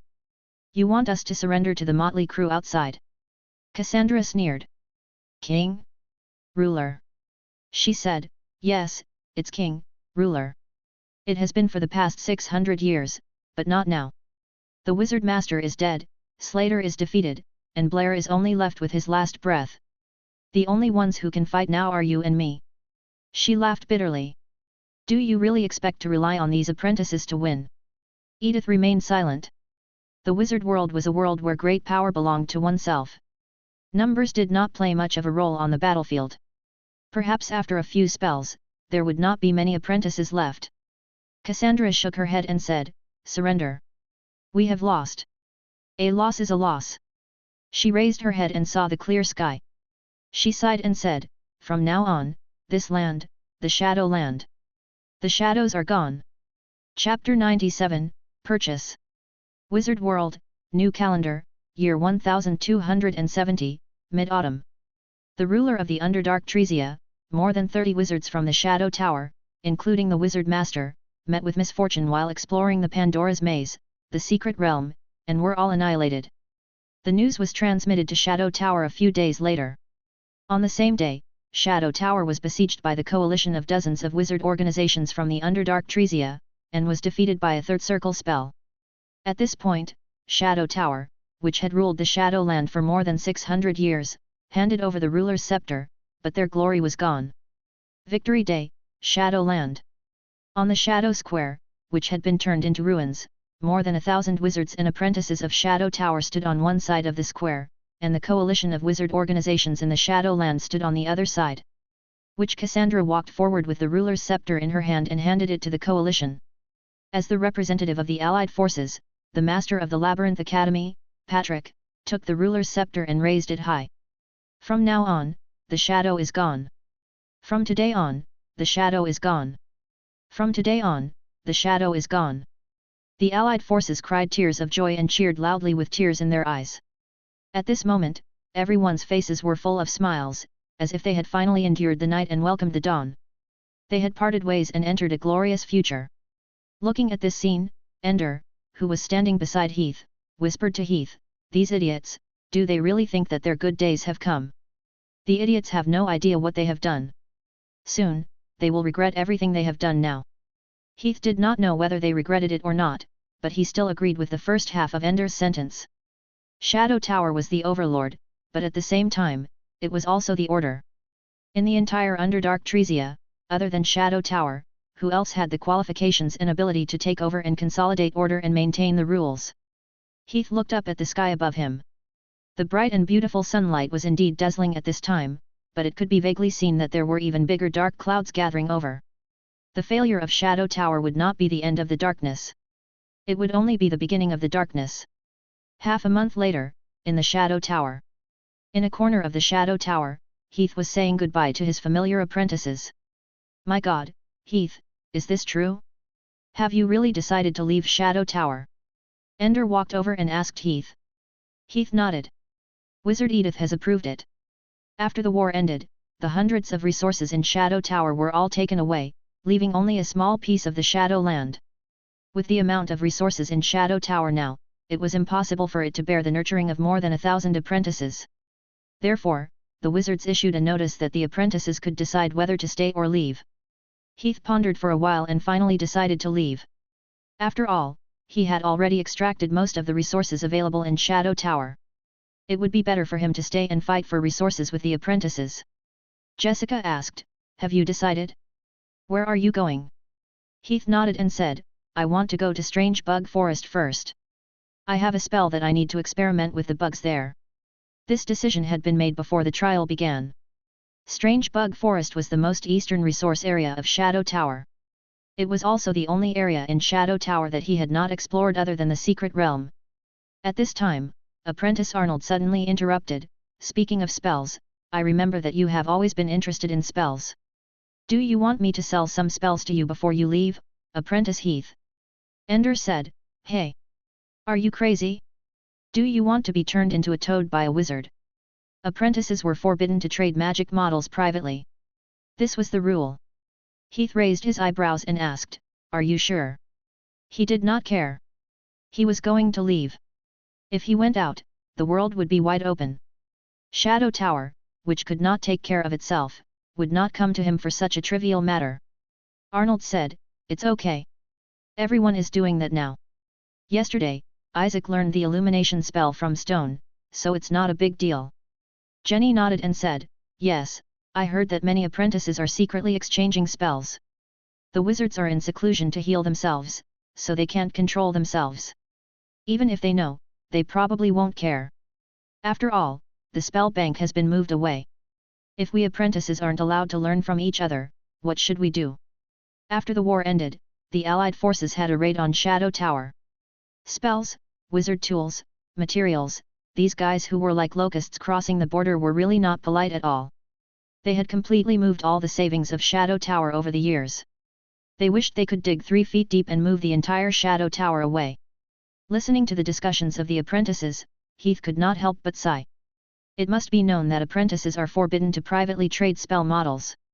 This was one of the core rules of Shadow Tower that had existed since the beginning of the tower's existence. Even the wizard organizations in the Underdark Tresia that followed the Shadow Tower's development model had this rule. Its status was equivalent to the private property is sacred and inviolable on the Blue Star. Now that even this core rule had been overturned, who knew how the Underdark Tresia would develop? Sighing in his heart, Heath asked, "How many spells do you have? How much do you want to sell them for?" Arnold hurriedly said, "I've learned 3 spells. They're all fire spells. They're Fireball, Flame Curse, and Flame Assault. They're all low-level apprentice spells, and they're all fire elemental spells. Now everyone is selling one for 15 magic stones. I'll give you 10 magic stones. I spent 800 magic stones to buy one at the beginning." Things like spells did not require any material costs to pass through. Of course, they had to be monopolized in order to have value. Once the floodgates were opened, it would definitely not be worth much. Heath said, "I've learned Fireball. I want the other 2. How about this? I'll give you 20 magic stones each. If there are others who want to sell spells, I'll buy them all at this price." He had accumulated a lot of savings over the years. Not counting the materials he had accumulated, just the magic stones alone was more than 200,000. He would take this opportunity to harvest a wave of spells. "Senior Heath, do you want the Windblade spell of the wind element?" "Knowledge, knowledge. And me, the ice arrow spell I learned here." Under the deliberate spread of Heath, the news that he was purchasing spells spread all at once. An endless stream of apprentices came to him and sold him spells.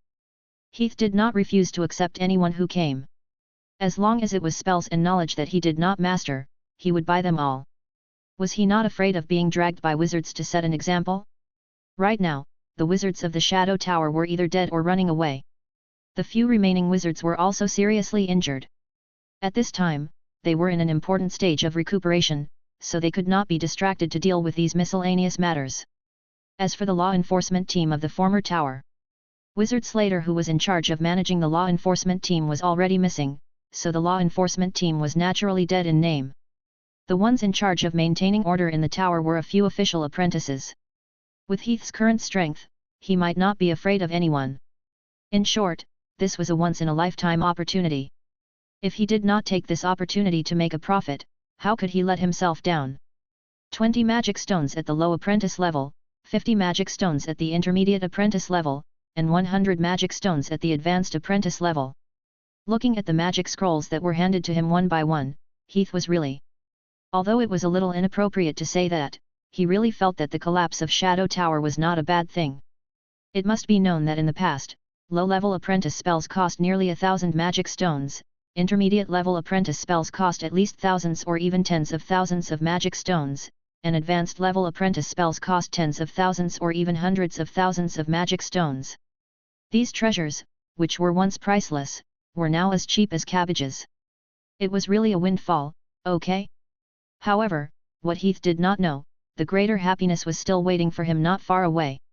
In the afternoon, Heath was purchasing spells in the temporarily vacated hut. Outside the hut, there was already a long line of apprentices who had heard the news and came here to sell spells. At this moment, an apprentice in a white robe walked over from afar. The three-leaf wisdom grass on his chest explained his identity as an official apprentice. The crowd immediately burst into a commotion. Ah, it's an official apprentice. He's coming this way. Could it be that he's here to cause trouble? After all, it was against the rules. It was one thing to do it secretly, but it was still a little scary to do it openly. Now that they saw an official apprentice coming over, they were all shocked. However, the official apprentice ignored them and walked straight into Heath's room. In the room, Heath had just finished purchasing a scroll. When he saw the official apprentice who came in, he was secretly on guard. Then, he greeted warmly, "Good day, Apprentice Daniel." The one who came in was none other than the apprentice Daniel whom he had dealt with before. In the face of Heath's enthusiasm, Daniel's expression was neither warm nor cold, making it hard to fathom. Apprentice Heath. Seeing Daniel's expression, Heath quickly guessed in his heart. What was he here for? To find trouble? To enforce the rules? Would he make a move? Just as Heath was guessing, Daniel spoke up. He went straight to the point and asked, "I heard that you are purchasing spell models here. Is that so?" He paused and did not wait for Heath to answer. He then said shockingly, "I want to know, do you accept series spells here?" Heath, who was still quickly guessing Daniel's intentions, was stunned for a moment. He did not expect that Daniel, who had come looking for him, would bring him such explosive news. Series spells, a complete set of spell knowledge to form a model. This type of model is also known as Wizard Level Spell. Chapter 98, Spells. A series of spells referred to a complete set of spells.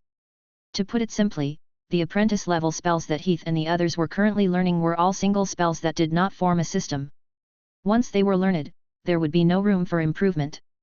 However, a series of spells was different. Each series of spells was made up of many similar types of knowledge outlines, low-level spells, and combinations. This pile of knowledge ultimately formed a complex spell model. And this was also a wizard-level spell. Heath looked at Daniel as if he had seen a ghost. "Are you sure, Apprentice Daniel? If apprentice-level spells were sold, so be it." These things were scattered knowledge points, and most of them had been spread out very early. But wizard-level spells were different.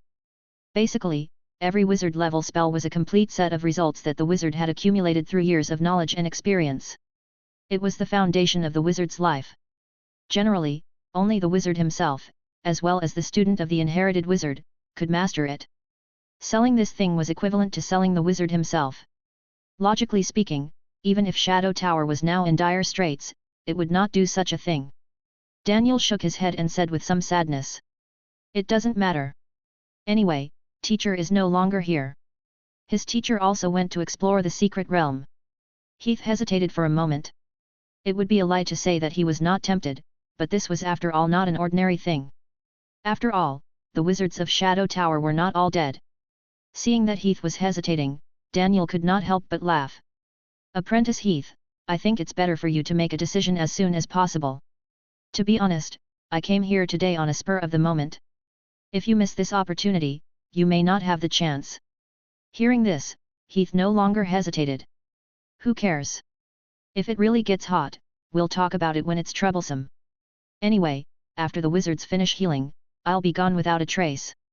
With the current ability of Shadow Tower, how can they find trouble with me?" Thinking about this, Heath nodded and asked, "What kind of spell is it?" He remembered that Daniel's teacher was good at spells in the field of soul science. Daniel said, "The name of the spell is called Soul Guard. It contains spells related to curses, hypnosis, and other spiritual aspects. The most important function is to cut a part of the soul as your own half-life soul. Having a half-life soul is equivalent to having an additional layer of spiritual protection. No matter what kind of spiritual attack you suffer, it can be transferred to the half-life soul, allowing the half-life soul to withstand it." Hearing Daniel's explanation, Heath's eyes lit up. One had to know that the wizard world was full of all kinds of strange needle attacks. Curses, sacrifices, and those sinister moves were simply impossible to guard against. If one was not careful, they might be hit. And with this half-life soul, no matter how powerful the strange method was, it could at least have a reaction time, which was equivalent to having an extra life. Heath asked, "Then Apprentice Daniel, how many magic stones do you plan to sell this spell for?" Daniel thought for a moment and asked in return, how many magic stones do you have in your hand? Heath counted and then said truthfully, I still have a little more than 80,000 left. Daniel said, then give me 50,000 magic stones. 50,000 magic stones, in terms of wizard level spells, this was absolutely a cabbage-like price. After all, any wizard level spell was at least hundreds of thousands of magic stones starting price.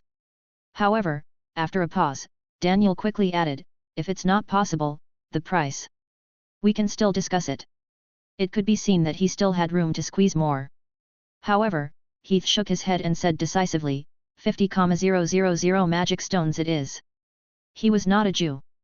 There was no benefit in doing things to the end. If a person was too greedy, he would suffer retribution. The magic stones, please count them. Okay, this is the scroll. One hand handed over the money, and the other hand handed over the goods. Heath took the scroll from Daniel and opened it to take a look. His heart was burning with passion. Previously, there was a very important reason why he wanted to become an official apprentice. Only after becoming an official apprentice could he obtain the inheritance of a wizard and master wizard level spells. Now, he didn't need to lose his freedom, but he could still obtain the inheritance, which was much better than before. Although it wasn't very righteous, the collapse of Shadow Tower did give him a big advantage.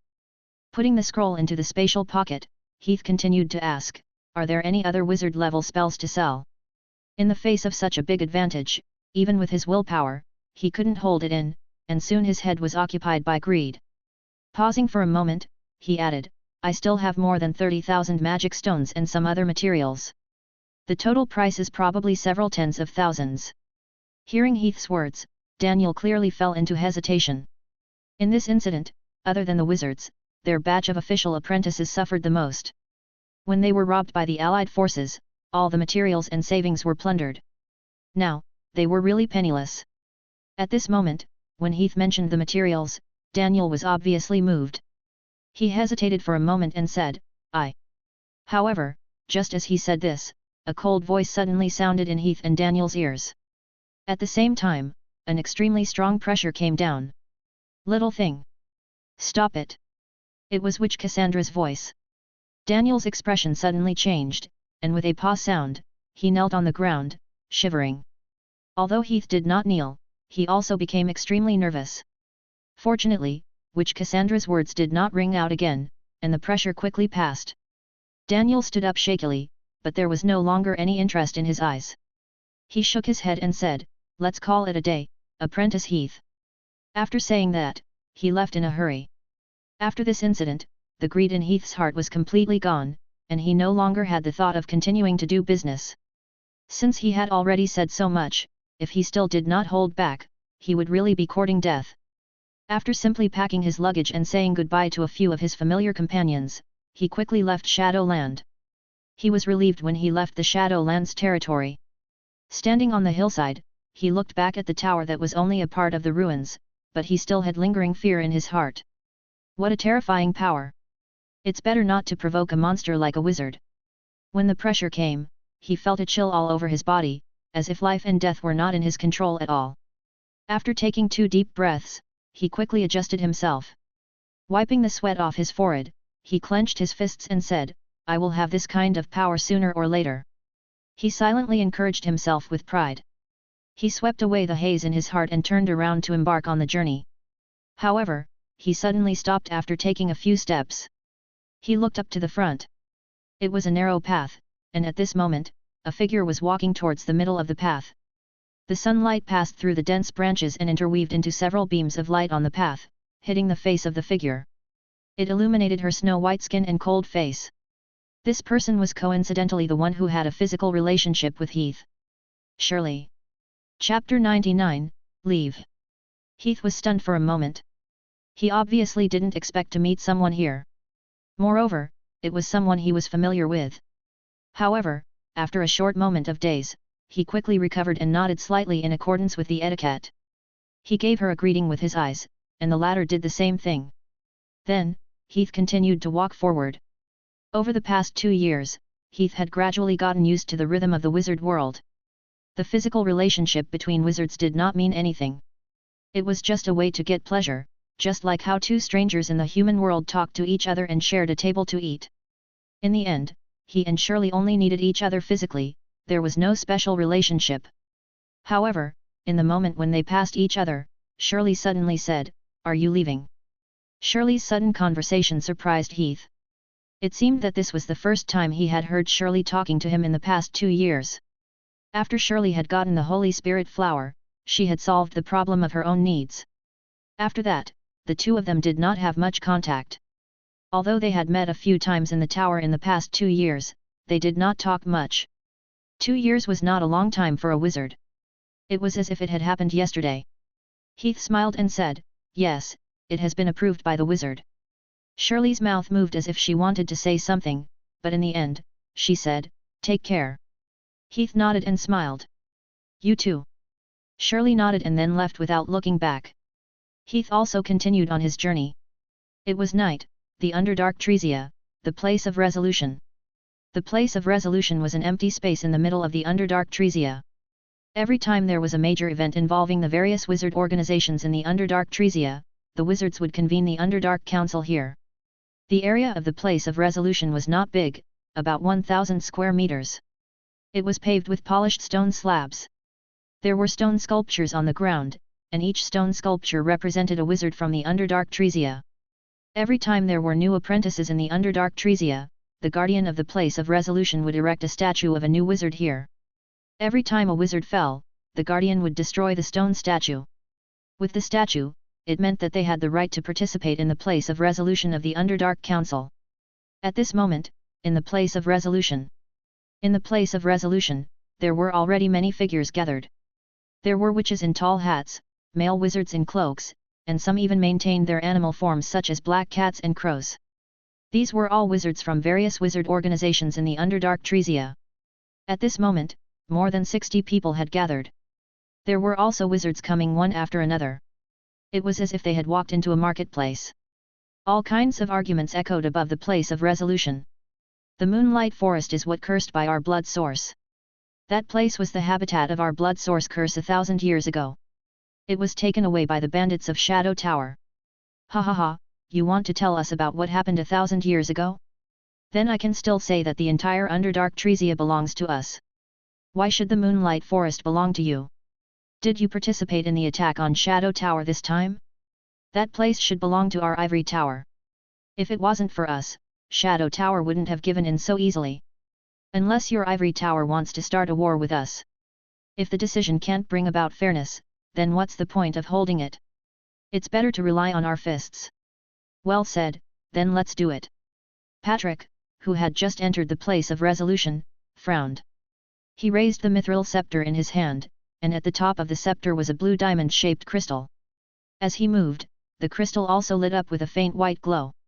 As if they had seen some kind of terrifying monster, fear appeared in the eyes of the wizards. They retreated one after another and subconsciously lowered their heads. They were terrified. Scepter. It's the ruler's scepter. Dark scepter, the ruler of darkness. Dark scepter, the symbol of the ruler of the Underdark Tresia. Looking at the reactions of the wizards, Patrick's eyes had an inexplicable sense of pleasure. He subconsciously raised his chin. He ordered, "Quiet, we are here to hold a meeting, not to quarrel. As the ruler of the world, are you going to let the mortals see a joke?" However, the wizards did not calm down as he had expected. A small wizard stood out. "Patrick, are you giving orders? What right do you have?" Patrick said, "I just hope that you can stop arguing." A black cat licked its paws and said, "Then put down that damn scepter. There is no one who is the ruler here. You should hand it over to the real ruler." "Ruler? Who? Is it you?" Patrick frowned and was about to say something, but at this time, a series of uneasy footsteps sounded from afar. Then, he saw a female apprentice of Labyrinth Academy running over. If Heath was there, he would definitely be able to recognize her at a glance. This female apprentice was none other than Mina, whom he had a brief encounter with in the secret realm. Mina ran to the decision place and seemed to want to rush in, but was blocked by a layer of energy shield. She quickly shouted, "Father! Father!" Patrick heard her shout and waved his hand, and the energy shield disappeared. Mina rushed in. A wizard in the field said disdainfully, even the Shadow Tower won't hold a scepter in one hand and brazenly break the rules with the other. Mina came to Patrick's side. She looked anxious and whispered into Patrick's ear, "Father, we just received news from the Raven. The Evernight wetland attacked us and the Academy Castle was robbed by them." Patrick was shocked. "What?" He looked around and said in anger, "Elklin, where is that bastard, Elklin? There's no Elklin here. The people from Evernight wetland haven't arrived yet." Patrick roared, "Today's council is temporarily cancelled, I want to put that bastard on the test bench and make a specimen." After saying that, he walked out. However, before he walked out of the field, two wizards blocked his way. They were the Blood Witch of the Red Castle and Wizard Philip of Crescent Bay. The Blood Witch said, "Patrick, you need to leave the scepter before you can leave." Philip said, "No matter who it is, once you leave the place of resolution during the council period, you will voluntarily give up the right to make a resolution. This is the rule." Patrick raised his scepter. His eyes were red. "The rule, I am the rule now." "No. You are not." The wizards shook their heads and took out their respective wands. In the dark forest, in a forest to the east of Shadowland, Heath stood in front of a soul grass and was extracting it. Beep, extraction successful. Spiritual power plus 0.001. After the extraction, he conveniently put the soul grass into his dimensional pocket. Although this plant was only a worthless supplementary material, it was very useful for the spell Soul Guard that he had just learned recently. He could use it to refine potions later. It was impossible for him to master an official level spell with his current strength, but he could start learning some basic knowledge, including the core of the spell, the Half-Life Soul. According to the content of the spell, Heath had successfully cut off part of his soul a few days ago and successfully made a Half-Life Soul. However, the Half-Life Soul that he had just made was very weak. He needed to use a large number of soul-type materials to raise it and absorb a large amount of soul power. It seems to be the Forest of Souls up ahead. I'll go in and take a look later. I remember quite a lot of soul materials inside. Soul science wasn't Heath's main subject in the past, so naturally, he didn't have too many materials related to souls. Now that he was here, he might as well go in and collect some. The Forest of Souls was originally the resource area of Shadow Tower. Although it was now deprived, he believed that the other wizard organizations wouldn't be able to cut the cake and divide the profits so quickly. It should be fine to go and collect some now. With this in mind, Heath headed in the direction of the Forest of Souls. However, not far after he walked out, he frowned slightly and suddenly stopped in his tracks. The smell of blood. And it's of the same species. The smell of blood drifted over from the front. He quickly became alert and hid in a bush nearby. At the same time, he turned the ring on his hand and let the Ghost Scout move forward. The Ghost Scout floated over. According to the shared vision, Heath quickly saw the scene in front of him clearly. He saw an empty space in front of him. In the middle of the empty space, there were a few broken bodies lying on the ground. Blood dyed the ground red. This is Labyrinth Academy, Red Castle, and Crescent Bay. Soon, he recognized the identities of these apprentices from the cloaks they wore. No way, they started fighting so soon. He was surprised. He controlled the Ghost Guard to circle around the area. After confirming that there were no enemies, he walked forward. He observed them in detail. 3 of the dead apprentices were from Labyrinth Academy, and the other 2 were from the Red Castle and Crescent Bay. It seemed that a fierce battle had broken out here. There were traces of spells bombarding the area.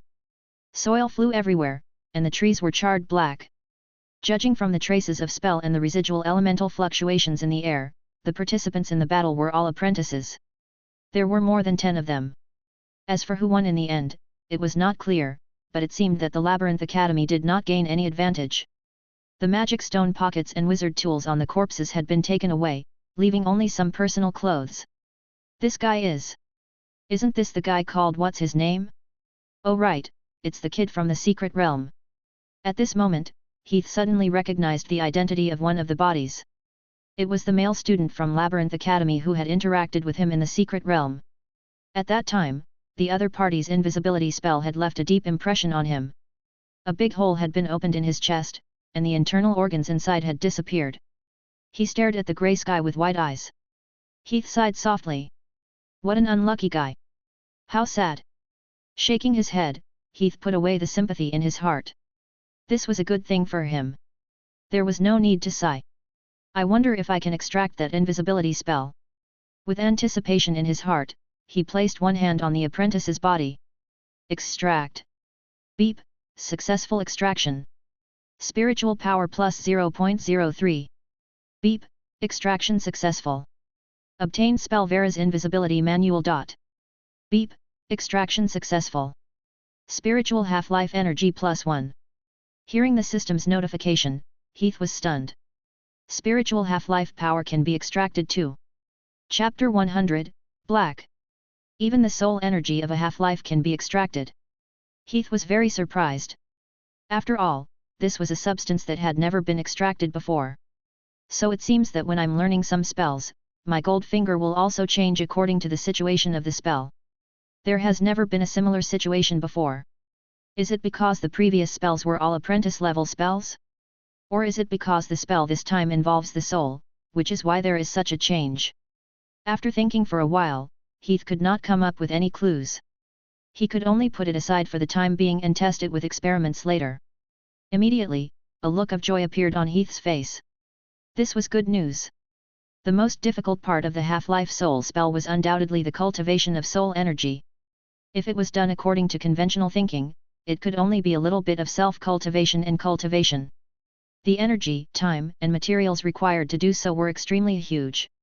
And now that he could directly extract the soul energy, the progress of cultivating the half-life soul body would be greatly accelerated.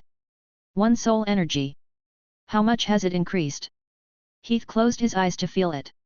In his sea of consciousness, there were a few small light blue dots floating on the side of his sea of consciousness like grains of sand. These grains of sand were the half-life soul that Heath had nurtured.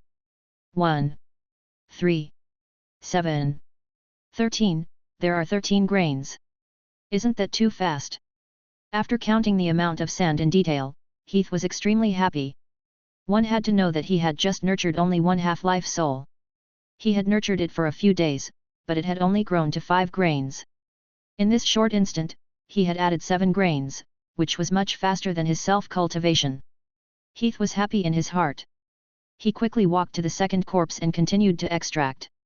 Unexpectedly, the extraction this time shocked Heath once again. Beep, extraction successful. Spiritual power plus 0.05. Beep, extraction successful. Obtain spell knowledge life structure. Beep, extraction successful. Half-life soul energy plus 36. Heath widened his eyes. 36. Am I seeing things? 36. He had only extracted 1 point of soul energy, but now it had increased by 36 points. Wasn't this too exaggerated? Is there something special about this apprentice? Heath carefully looked at the corpse on the ground, but he did not see anything special. Even from the remaining elemental reactions, this apprentice's strength was far inferior to the apprentice he extracted previously. What was going on? With doubts in his heart, he immediately extracted the remaining few corpses. The 3 corpses were extracted with 7, 26, and 38 soul energy respectively. After comparing the few corpses, Heath quickly got the answer. I see. It seems that it's because of the integrity of the bodies. He carefully observed the bodies and found that the more broken the bodies were, the less soul energy was extracted. For example, the previous one had its internal organs hollowed out, and the 7.1 had half of its body smashed into pieces. The higher the amount, the more intact the bodies were. The soul of a broken body always dissipates faster. This is understandable. According to the book, the body had a locking effect on the soul. After death, the soul would begin to dissipate. The more powerful the body was, the faster the soul would dissipate. I just don't know what is the connection between this extraction system and the soul. Heath thought curiously as he touched his chin. In fact, he had realized a long time ago that the extraction system's extraction of matter was closely related to the integrity of matter. It was just that the reflection on the soul energy was particularly obvious. After thinking for a while, Heath still had no idea. He still put it aside and slowly dug it out in the future. Then, he closed his eyes again to observe. At this moment, the half-life soul body had already undergone significant changes. The light spots there had grown to hundreds of them. They were densely packed together like a cluster of burning flames. If it was normal cultivation, it would be impossible for a half-life soul body of this scale to achieve it without several months of bitter cultivation. Haha, if there were more such corpses, then my half-life soul body. Just as he thought of this, his laughter stopped abruptly. He looked at the flame in his sea of consciousness, then opened his eyes to look at the incomplete corpses on the ground and the devastation around him. He couldn't help but have a complicated expression. To be honest, although he had participated in a lot of killings since he came to this world, and even personally participated in 2 wars, he actually preferred peace based on his own worldview. His gold finger was already big enough. It was not difficult for him to make a name for himself by following the steps. There was no need to pray for a group of corpses to fulfill his personal desires. Unfortunately, the pace of the times was not something that a mere apprentice like him could control. Since he had caught up, there was nothing he could do for a long time. If the heavens do not give it to me, I will be blamed instead. There is no need to think so much. Since I have met with it, I will accept it calmly. Under the premise of protecting myself, I will try my best to improve myself. As he silently decided in his heart, Heath set off on his journey once again. A few hours after Heath left, a few apprentices suddenly came to this empty space. These were a few different apprentices. They were all wearing pure black cloaks, but there wasn't a single trace of the emblem of the wizard organization on their cloaks. They couldn't identify their origins. They were 2 men and a woman. Their appearances were extremely terrifying, and their appearances had already completely left the scope of normal wizards. One of them was a bald head. That bald head would jump and bulge out from time to time, as if something was going to come out from within his brain. His upper and lower lips had already completely festered. His uneven yellow teeth and scarlet gums were exposed. The other was a short and fat man. His extremely large stomach was like a sarcoma. The last woman was the most normal-looking one. She even had an exquisite appearance. However, there were 2 mouths on her palms. There was a dark green airflow around her body, making her look extremely strange. Their eyes were shining with a neurotic light. When they came to the open space, the fat man's gaze immediately locked onto the corpses on the ground. His eyes became greedy and excited. Haha! Snacks! Wonderful snacks! He ran to a corpse and lifted his cloak. Under the cloak, there was a huge mouth on his stomach. That mouth extended its long scarlet tongue towards the corpse and directly sucked the corpse into its mouth. With a few caw-caw sounds, it ate the corpse. He said happily, "Labyrinth smell." Then, he picked up another corpse and ate it. "Red castle smell. Crescent smell."